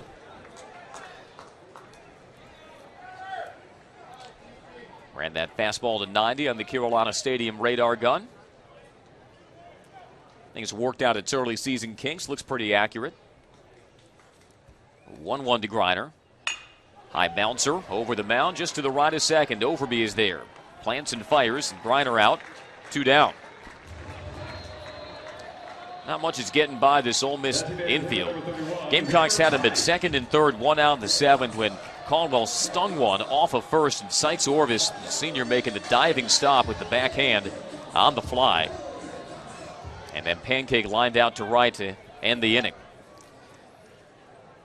Gamecocks have stranded 8 today. Lone RBI on a fielder's choice from the man in the box, Weber Pike. 2 outs, bases empty. A first pitch fastball stays up. Will Crow starts for the Gamecocks in Game 3. Will be making his SEC debut. Might be in salvage mode for the Gamecocks if they can't mount a rally here. Down 4-1 in the 8th. Ground ball rolled out to second. Ranging over Overby. Over to first. And it's a 1-2-3 Gamecock 8th. The Gamecocks now, after falling 6-4 on Friday night, down 4-1 to the Ole Miss Rebels. Could be the first time in 19 years the Rebels have won a series in Columbia. If the Gamecocks do something with their 3 outs in the ninth, first they got to take care of the Rebels in the top half. Take a break on the Gamecock IMG Streets of the Past. For show information and to purchase tickets, go online, lmctix.com. Again, mysteriously, that winds up in my pile, Tommy, duly noted. Scott floats a fastball for strike one to Orvis. And the 0-1 knuckled off the end of his bat, foul towards the Ole Miss dugout. 4-1 Rebels in the top of the ninth. 5 shutout innings in relief for Reed Scott. Only has thrown 55 pitches through 5 innings. We told you he is an efficient customer. He swings the leg up in the 0-2 outside. Orvis 0 for 3. Bottom third of the Ole Miss order combined 0 for 9. And the 1-2 cut on a fly ball straight away center. English drifting back, straddling the track, makes the catch.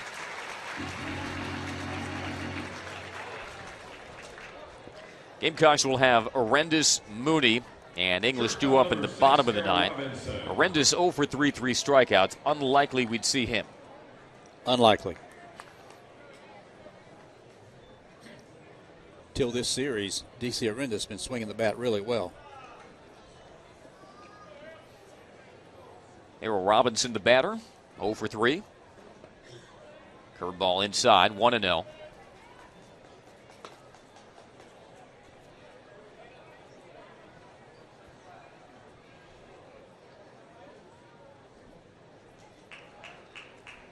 Now the windup in the pitch, and that curveball finds the zone. 1-1. Robinson's nickname is E, but not when he's in the field at shortstop. Rangy, athletic, and just a freshman. Low and outside, 2-1.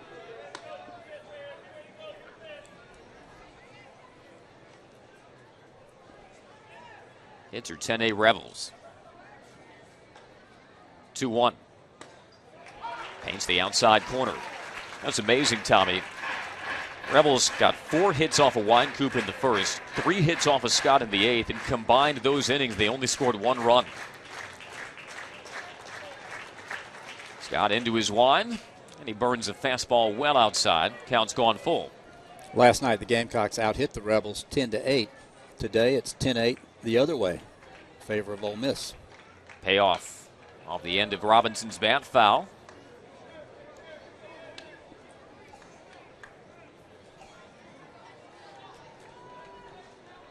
Gamecock pitching is yet to allow a walk today.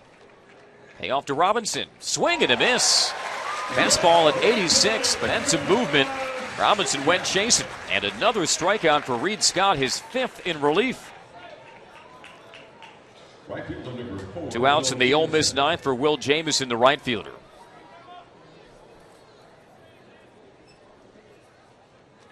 And this incredible streak of the Gamecock bullpen without allowing an earned run figures to continue.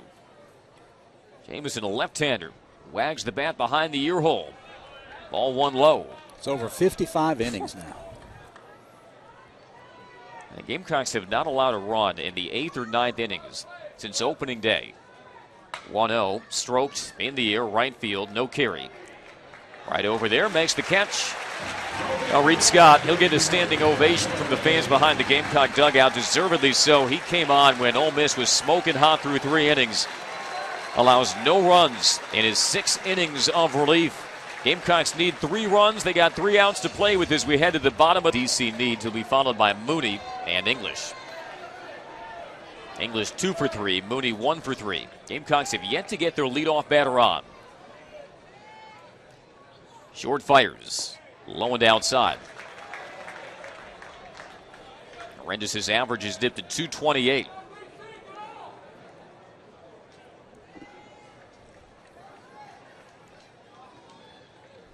Short heaves a sigh. Wind in the 1-0. In there. Inner half, 1-1. Looked like Arendis, I should say, taken all the way just to try to maybe work his way for a walk. Now going to have to go to Hackett. Gamecock ball caps are inside out and backward, so they've got the rally cap securely fastened. Short deals the 1-1. Just outside. Fastball around 88, 89, sometimes 90. 5'8", 160 pounds. Nolan Belcher-esque, but like Nolan, he's got some velocity that belies the size. Definitely has the mound presence as he rests the glove against his chest, studies the sign. The 2-1 to Arendis. Swing and a pop fly on the infield. Hangs up high, and the wind's going to drift it out behind left. The shortstop Robinson underneath it. He makes the grab. Shortstop number 8, Marcus Mooney. 0 for 4 day for Arendis. Here's Marcus Mooney.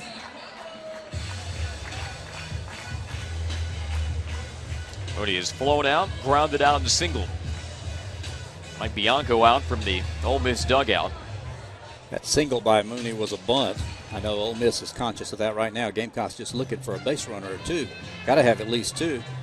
Maybe somebody can get one out of here. You have 5 straight right-handers due up for the Gamecocks, and with the left-hander short out, Mike Bianco is going to make a Jewelry Warehouse call to the bullpen. It is right-handed reliever out of the pen.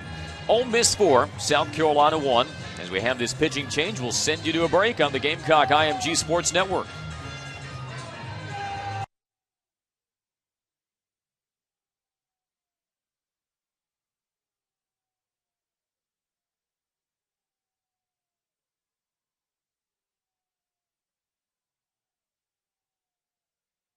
And retired the Gamecocks successfully.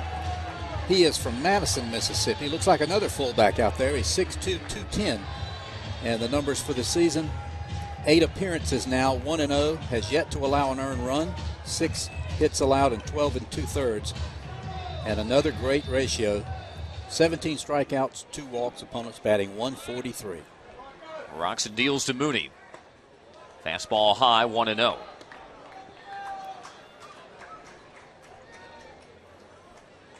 One out, bases empty in the Gamecock ninth. And here's the 1-0. Mooney flashing a bunt and taking a wide strike. Bunted his way aboard in the 5th. Goes that bat high. Waits on Laxer. 1-1. Curveball on the outside corner. 1-2. Ole Miss's ERA coming in was 1.93, and it was 9th best in the SEC. They can pitch. The Gamecocks are learning that. The 1-2 to Mooney, a curveball stays up. Evens up the count. 7,835 the attendance for Game 1 of this doubleheader. Game 2 starts approximately 40 minutes after the conclusion of this one. And the 2-2 to Mooney, a shot up the middle for a base hit. Laxer flung that glove up just reflexively, trying to at least redirect it or knock it down. Marcus Mooney has a 2-hit day. 19 hits now in the series for the Gamecocks against this staff. That's pretty good, but the Gamecocks need to get some more base runners here. Brings up Tanner English. He's 2 for 2 with the sacrifice. And his last hit in the 7th was scalded down the left field line. Under other circumstances, it might have been a double. Working with Mooney on first, Laxer from the stretch. First pitch, low, ball 1.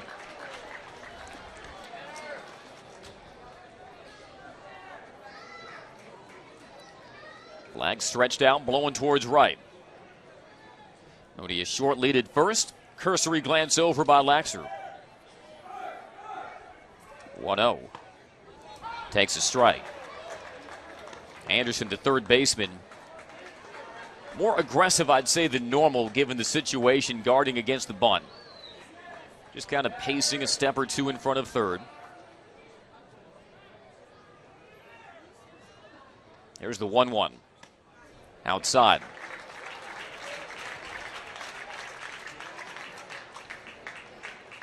I would think Ole Miss's outfield would be in no doubles defense mode, but they're all about medium depth. English ahead, 2-1 on Laxer. He fires. Fastball tucks on the inside corner. Allen, his catcher, had set up outside. That pitch ran in, but according to Ray Gregson, painted the black, 2-2. English has to dig in here. One out, man on. 4-1 Rebels in the bottom of the ninth. Laxer straightens. The pitch. Swing and a foul.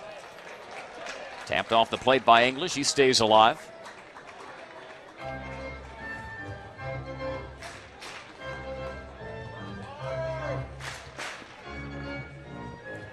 Top of the order, Connor Bright on deck. He doubled his last time. English, a couple of practice chops, now draws the bat bag. Laxer ready. The 2-2. Ground ball off of first, fielded by Orvis. Squares, fires to second for one. The relay to first gets all the way behind the pitcher covering and into the Gamecock dugout. English will take second on the wild throw to first. But the force play at second puts a second out on the board in the Gamecock ninth. First error of the game for Ole Miss, second of the series. Gamecocks still need one more base runner and then let somebody hit one. So fielder's choice and E6. Runner at second, 2 outs. Ole Miss was hunting for the game-ending double play. Now it's up to Connor Bright with Caldwell in the on-deck circle. 4-1 Rebels in the bottom of the ninth. Pitch. Up high.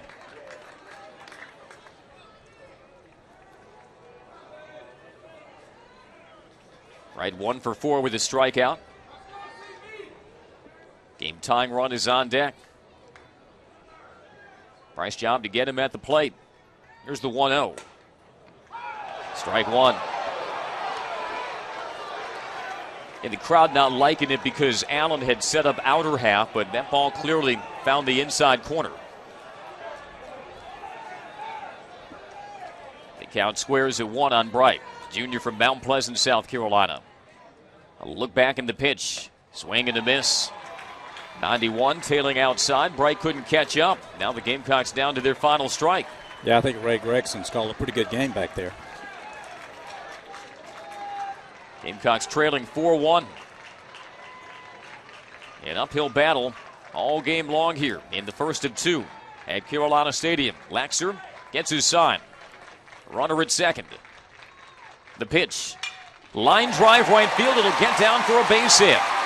Coming around easily is English from second. Here comes the throw. Nope, it's going to be kept by the first baseman Orvis. An RBI by Connor Bright. And it's now 4-2 with 2 outs. 18 runs batted in for Connor Bright. The line drives just continue to jump off his bat. And so that game-tying run is at the plate. Elliott Caldwell will get a visit from Chad Holbrook before that.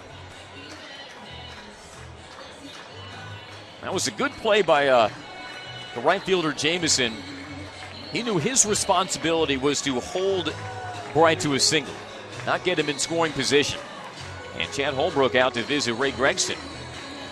He's going to get a pinch hitter in for Caldwell, who's 2 for 4 today. And look who. It's going to be Max Schrock. Guy who is available but not scheduled to play in this first game because of that still lingering sprained ankle. But if there's a guy who can deliver here, might be this guy based on what he did last night. 4 hits and a home run. I was thinking about this a few minutes ago, but since Caldwell hit the ball so hard a couple of times today, but you got that wind blowing out, and not too many opportunities present themselves like this with a chance to tie it up, riding that wind to right. And now Mike Bianco sees that, and he'll pace out from the Ole Miss dugout. They just now started getting the left-hander heated up. This will be a Blue Cross Blue Shield lineup change for the Gamecocks, though. Trust value choices. With all of today's changes in healthcare, those are the reasons you need to choose Blue Cross Blue Shield. Now 4-2 Ole Miss in the ninth. It's not been a power outage for the Gamecocks despite those 2 runs. They've evened the Rebels with 10 hits. They have again stranded 8 runners. Bianco visiting his battery of Allen the catcher, Laxer the pitcher.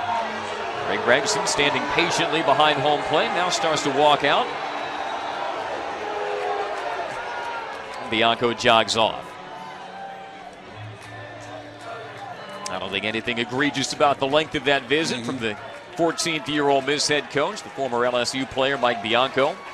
So here's Max Schrock, sophomore from Chapel Hill, hobbled and all. Comes in with a .340 batting average, 3 home runs, 8 RBIs. He's got Bright at first, 2 outs, a 2-run Gamecock deficit. Pancake would be next. Laxer, the right-hander. First pitch, way high.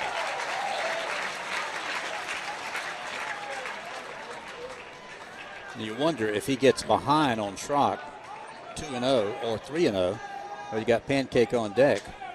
Just to finish off the at-bat, he could get the left-hander out there. We'll see. The wind blowing to right.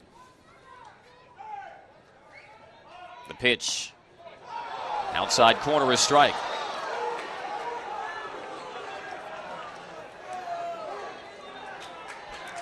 Looking for a mistake here. Yeah, you figure with Schrock's power that Laxer's going to work away, and he did there to even the count. Turns, glances over at Bright, not being held. And the 1-1. Cut on, fouled to the screen. Schrock will step outside the chalk, collect his thoughts here. Down to the count, 1 ball, 2 strikes. He put a good swing on it, Andy. Winced in pain, but he certainly gave it a good cut. Heart starting to thump a little harder at Carolina Stadium. Man on first, 2 outs. Gamecocks down 4-2. Schrock windmills the bat around. Laxer ready at the letters. Here he comes. Swing and a high drive. Right field and deep to the track, to the wall. Gone!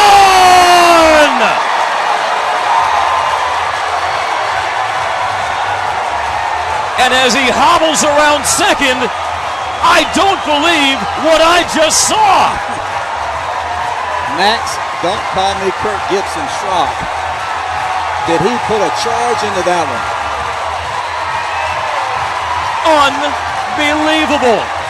And this crowd is in pandemonium at Carolina Stadium.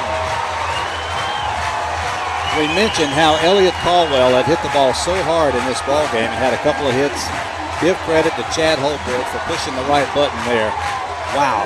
A 2-out, 2-run pinch hit homer for Max Schrock to tie this game at 4 in the bottom of the 9th. High drama here.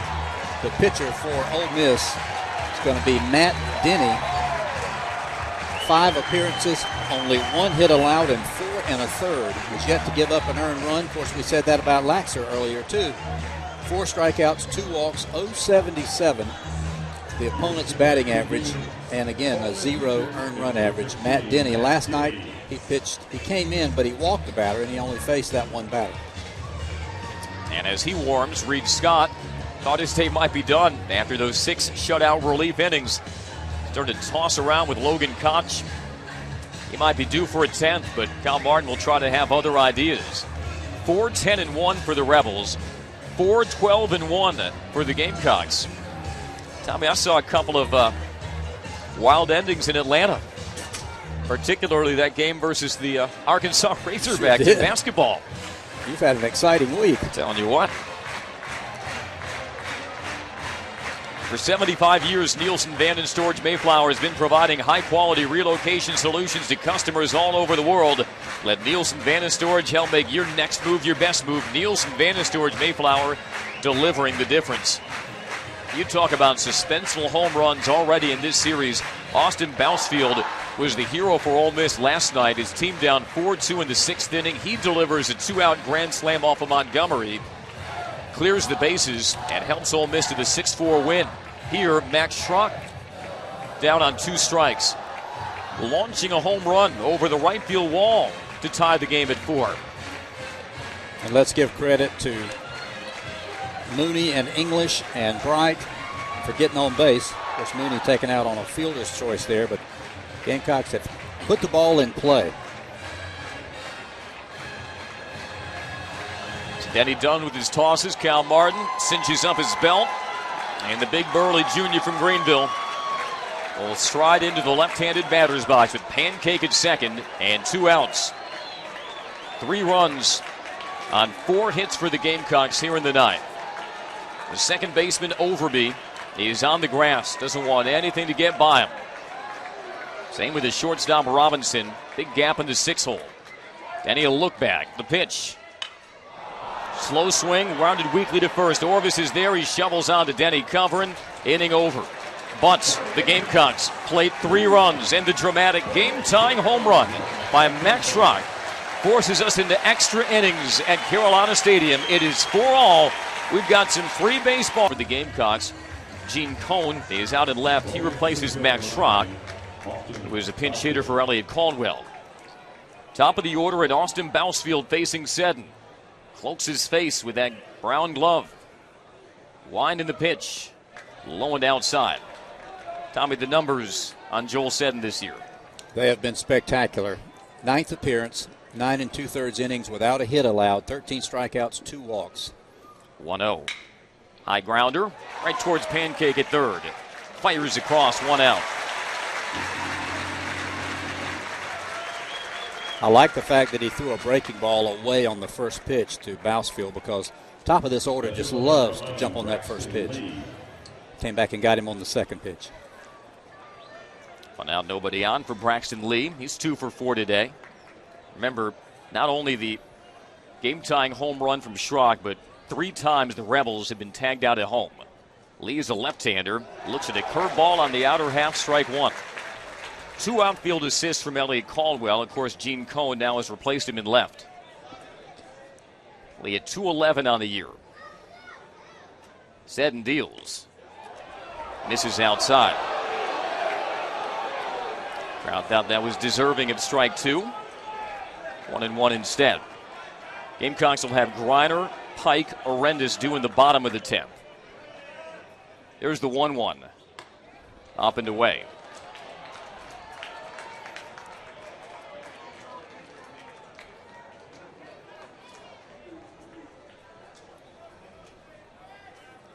Lee hunched in. The 2-1. Down and in. That one not particularly close from Seddon. He grabbed some dirt behind the rubber. Trying to get a firmer grip on the baseball. 3-1 the count to Lee. The pitch. Grooves it in for strike 2.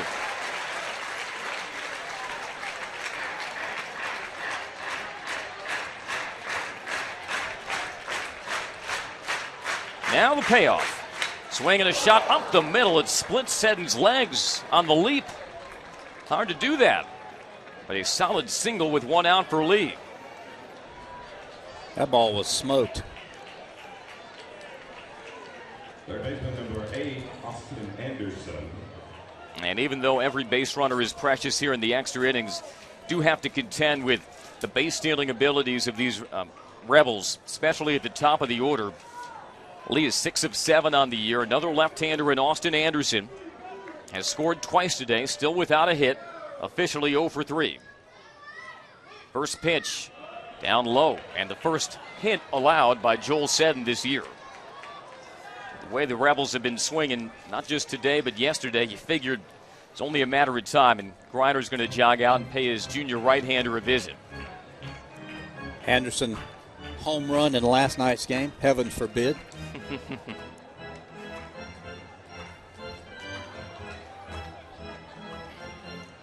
Slight breeze to right.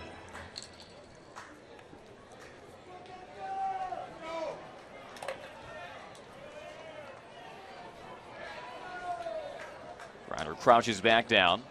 1-0 count to Anderson. Senior from Sorrento, Florida.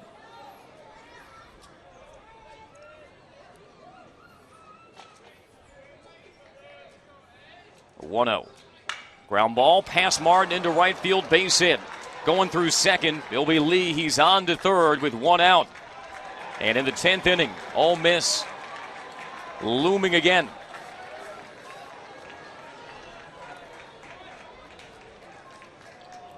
And it brings up Will Allen, who's had himself a day. 3 for 4 with 2 RBIs. And a pat on the back from his third base coach, Cliff Godwin. And into the box he goes. Mincy time in the Carolina bullpen. Our Sansbury look at the bullpen. Cody Mincy warming up.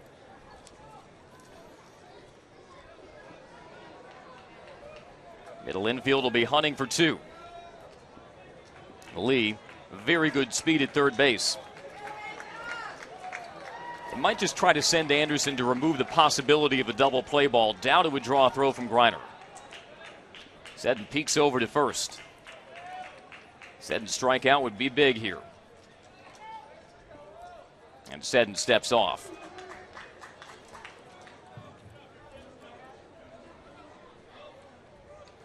Now set. First offering. Curveball, strike one.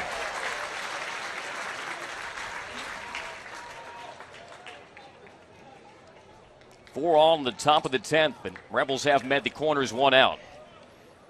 Griner calls time and walks out to Seddon. As will the rest of the infield, and so too will Jerry Myers.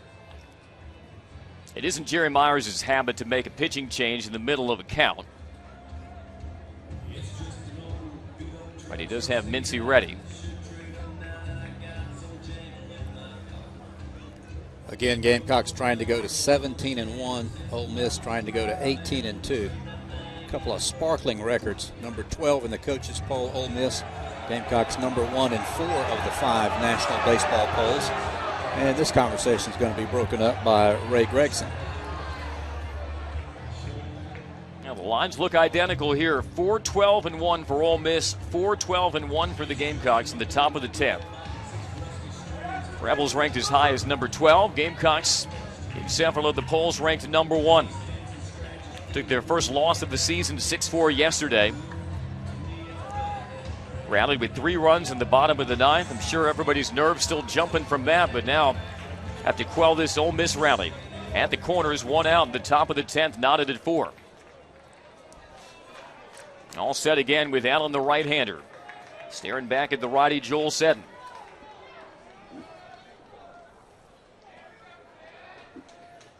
The 0-1. Checked his swing, and he went around. That was a filthy off-speed, breaking low and away from the right-hander. Allen has hit into 1 double play this season. He will just try to make some contact. As Seddon looks to buckle down. The sign, the stretch, and the 0-2. No swing, low and outside. Went with that same pitch. Seddon rubs down the baseball and toes the rubber again. Allen digs the back foot in. The senior from Gainesville, Florida. Second in the SEC in RBIs as the go-ahead run at third with 1 out. 1-2 pitch. Swing and a miss. Oh, and did he ever lunge at one down and out of the zone? To keep from falling down, he had to put his left hand down in the dirt. Great pitch, Joel Seddon. 1 more mile to go here in the 10th. And it's Bradley Bell, and even though he's a freshman, if you've watched or listened these first couple of games of the series, you know he is a tough hombre, the son of the former major leaguer Jay Bell. He's got 2 hits, grounded into a fielder's choices last time. Average above 500 this year. He's got him at the corners, 2 outs in the top of a tie game in the 10th. Seddon fires. Checked his swing. It was a strike. Don't think he went around. 0-1. Bell with 4 hits in this series.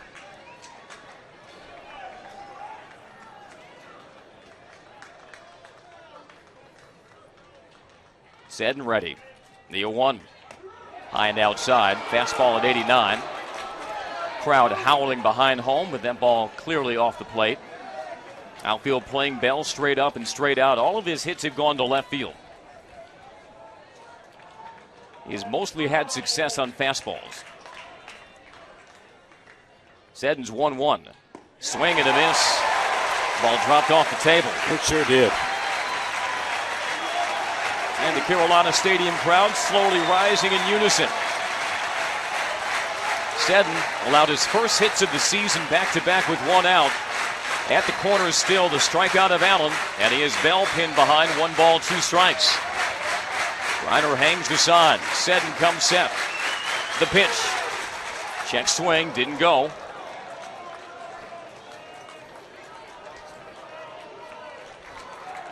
Two balls, 2 strikes. Overby, the senior, is on deck. Chan Holbrook out from the Carolina dugout. gesturing to his infield on their defensive alignment. Knotted at 4 in the top of the 10th. 2-2 pitch. Cut on and missed. So Joel Seddon gets out of his own jam after the one-out singles put him at the corners for the Rebels. Consecutive strikeouts of the cleanup batter Allen. And Bradley Bell, who's had a multi-hit afternoon, will go to the bottom of the 10th, tied at 4 on the Gamecock IMG Sports. Grayson Griner leads off the Gamecock 10th, 4-all against the left-hander Denny. Pumps in ball 1. Griner's been quiet today, 0 for 3 with a walk. Did draw that walk against starter Christian Trent, only the second he's allowed this year. 1-0, line drive into right field, over a leaping Overby at second. And the Gamecocks have their leadoff man aboard in the 10th. And not a bad base runner out there in Grayson Griner at all. Very deceiving speed. Weber Pike, the DH, scheduled to bat next. Chad Holbrook does have Bryson Selleck with the bat in hand alongside him. It's going to go with Jordan Gore instead. Obviously, because Gore is a much better bunter than Selleck. I'm not sure even Bryson would tell you he's a bunter. You're right about that. Unusual situation for Carolina in this regard. They only have 3 sacrifice bunts all season long, and all of them have been by Marcus Mooney. Jordan Gore, the freshman, hoping to make it a 4th, the wiry freshman. Allen, the catcher, standing in front of home, patting down the sides. Third baseman Anderson straddling the cutout. Big spot here for the freshman. Gore on the year, 1 hit, 13 at-bats, though he's not hunting for one here, with Griner crabbing off of first. Nobody out in the bottom of the 10th, tied at 4. Draws the bat around. And a stretch by Denny. Turn and throw to first instead. Anderson has made some very slick plays over at third. Already was set up about 3 steps on the grass, was going to draw in even further as that ball was headed home. Now the pitch by Denny. Gore bunts one in front of the mound, grabbed by the pitcher. He will wheel, not take a throw to first, or a throw to second rather, into first instead, and Gore out by a half a step. He almost threw that into Jordan Gore's backside there. That could have been disastrous for Ole Miss, but a heck of a bunt by the freshman. Gamecocks in business. It was that little hesitation by Denny. Should I throw to second, should I not? And had to make that full 360 spin. Almost cost him, but Gore does his job on the 1-3 sacrifice. And because of that speed of Grayson Griner, he would have made a big mistake by throwing to second base. I would agree. And a pinch hitter, Bryson Selleck, now will indeed bat in what was Arendis' spot. DC Arendis 0 for 4. Bryson Selleck, one of the heroes of that rally at Kingsmore Stadium.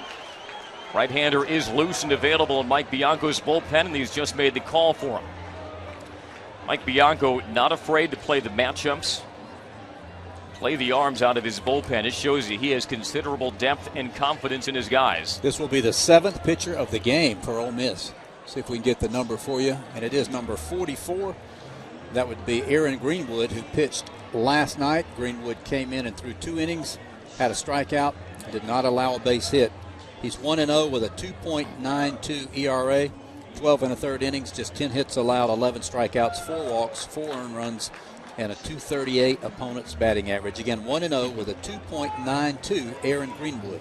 Oh, it's been impressive as this is the 7th Ole Miss pitcher. We're in the 10th inning, and we're still only about 2 hours and 45 minutes old. That's saying something. And we know we're going to be here a while. Yeah, 2 games scheduled today. They moved that series finale up because of the encroaching bad weather that figures to hit Columbia on Sunday. 4-all here in the bottom of the 10th to reset how we got here. Ole Miss struck for a run in the first and then 3 in the third off of Wynkoop. Jack Wynkoop only lasted 3 innings, allowed 7 hits, 4 runs. 2 of them were earned, no walks, and a strikeout. But then Reed Scott came in and did some work. Finished out 6 innings of shutout baseball. Did get knocked around for 3 hits, all of them in the 8th inning, but a couple of plays at the plate and tags by Griner preventing Ole Miss from scoring what could have been crucial runs, as we'd later learn. Gamecocks got their first run on a fielder's choice RBI from Weber Pike in the 6th to play Pancake, and then in that dramatic 9th inning, 1-out single by Mooney. He was forced out at second on the ground ball by English. So English was at first base and then moved to second on the wild throw, with Ole Miss trying to turn 2 and end the game. Connor Bright would send him home on an RBI single into right, and then Max Schrock, the pinch hitter for Elliott Caldwell, clocking a 2-out, 2-run home run to tie the game at 4. That brings us now to the bottom of the 10th inning. In last night's game, Andy, Greenwood came in and he faced Connor Bright, Grayson Griner, Arendis, Caldwell, English, and Mooney, and retired every one of them. See what Bryson Selleck can do. Bryson Selleck has 1 walk-off hit in his career. That came last year, and that was the front game of a doubleheader in the SEC versus Kentucky on a day where he was 0 of 5 at the plate before sneaking one through the 6 hole and scoring Joey Pancake, redshirt senior from Charleston, South Carolina. Ken Holbrook making sure that all those substitutions have been duly recorded by home plate umpire Ray Gregson. The confabit on the grass just outside the batter's box. Leadoff single by Griner, looping one over to second baseman Overby to begin this inning. Advanced to second on the Gore sacrifice bunt. And that's where we stand here. They could decide to walk him and set up a double play. They know they've got another 3 right-handed batters coming up for the Gamecocks, but you got to deal with the English speed and also Mooney's speed as well if you walk Bryson Selleck.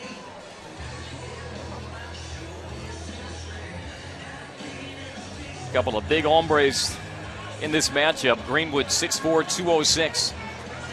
And Bryson Selleck, a sturdy 6', 220. Bats from the right side against the right-hander Greenwood. Ole Miss had runner in scoring position, less than 2 outs in the top of the 10th, couldn't score. Now it's the Gamecocks' turn. First offering, a curveball dips low. Again, tied at 4 here in the bottom of the 10th. Hits are 13-12 Gamecocks. Wind has mostly died off. Still, if it is lapping ever so gently to right. Left fielder Lee way back. A look back by Greenwood. 1-0 pitch, high bouncer foul behind third. He got a mistake there, but he topped it a little bit. A hanger on the inner half.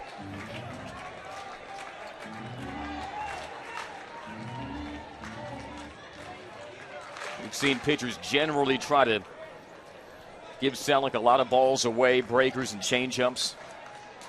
He's definitely a fastball hitter. Count even at 1.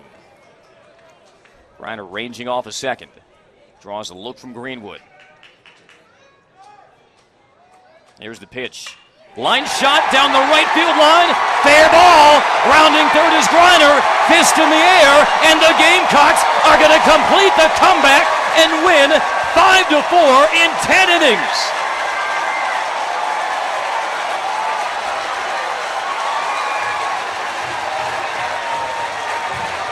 They just will not die. Look at that celebration out there on the field. And that right there is what has made Bryson Selleck a better hitter his last 2 years as a Gamecock, is hitting the outside pitch the other way.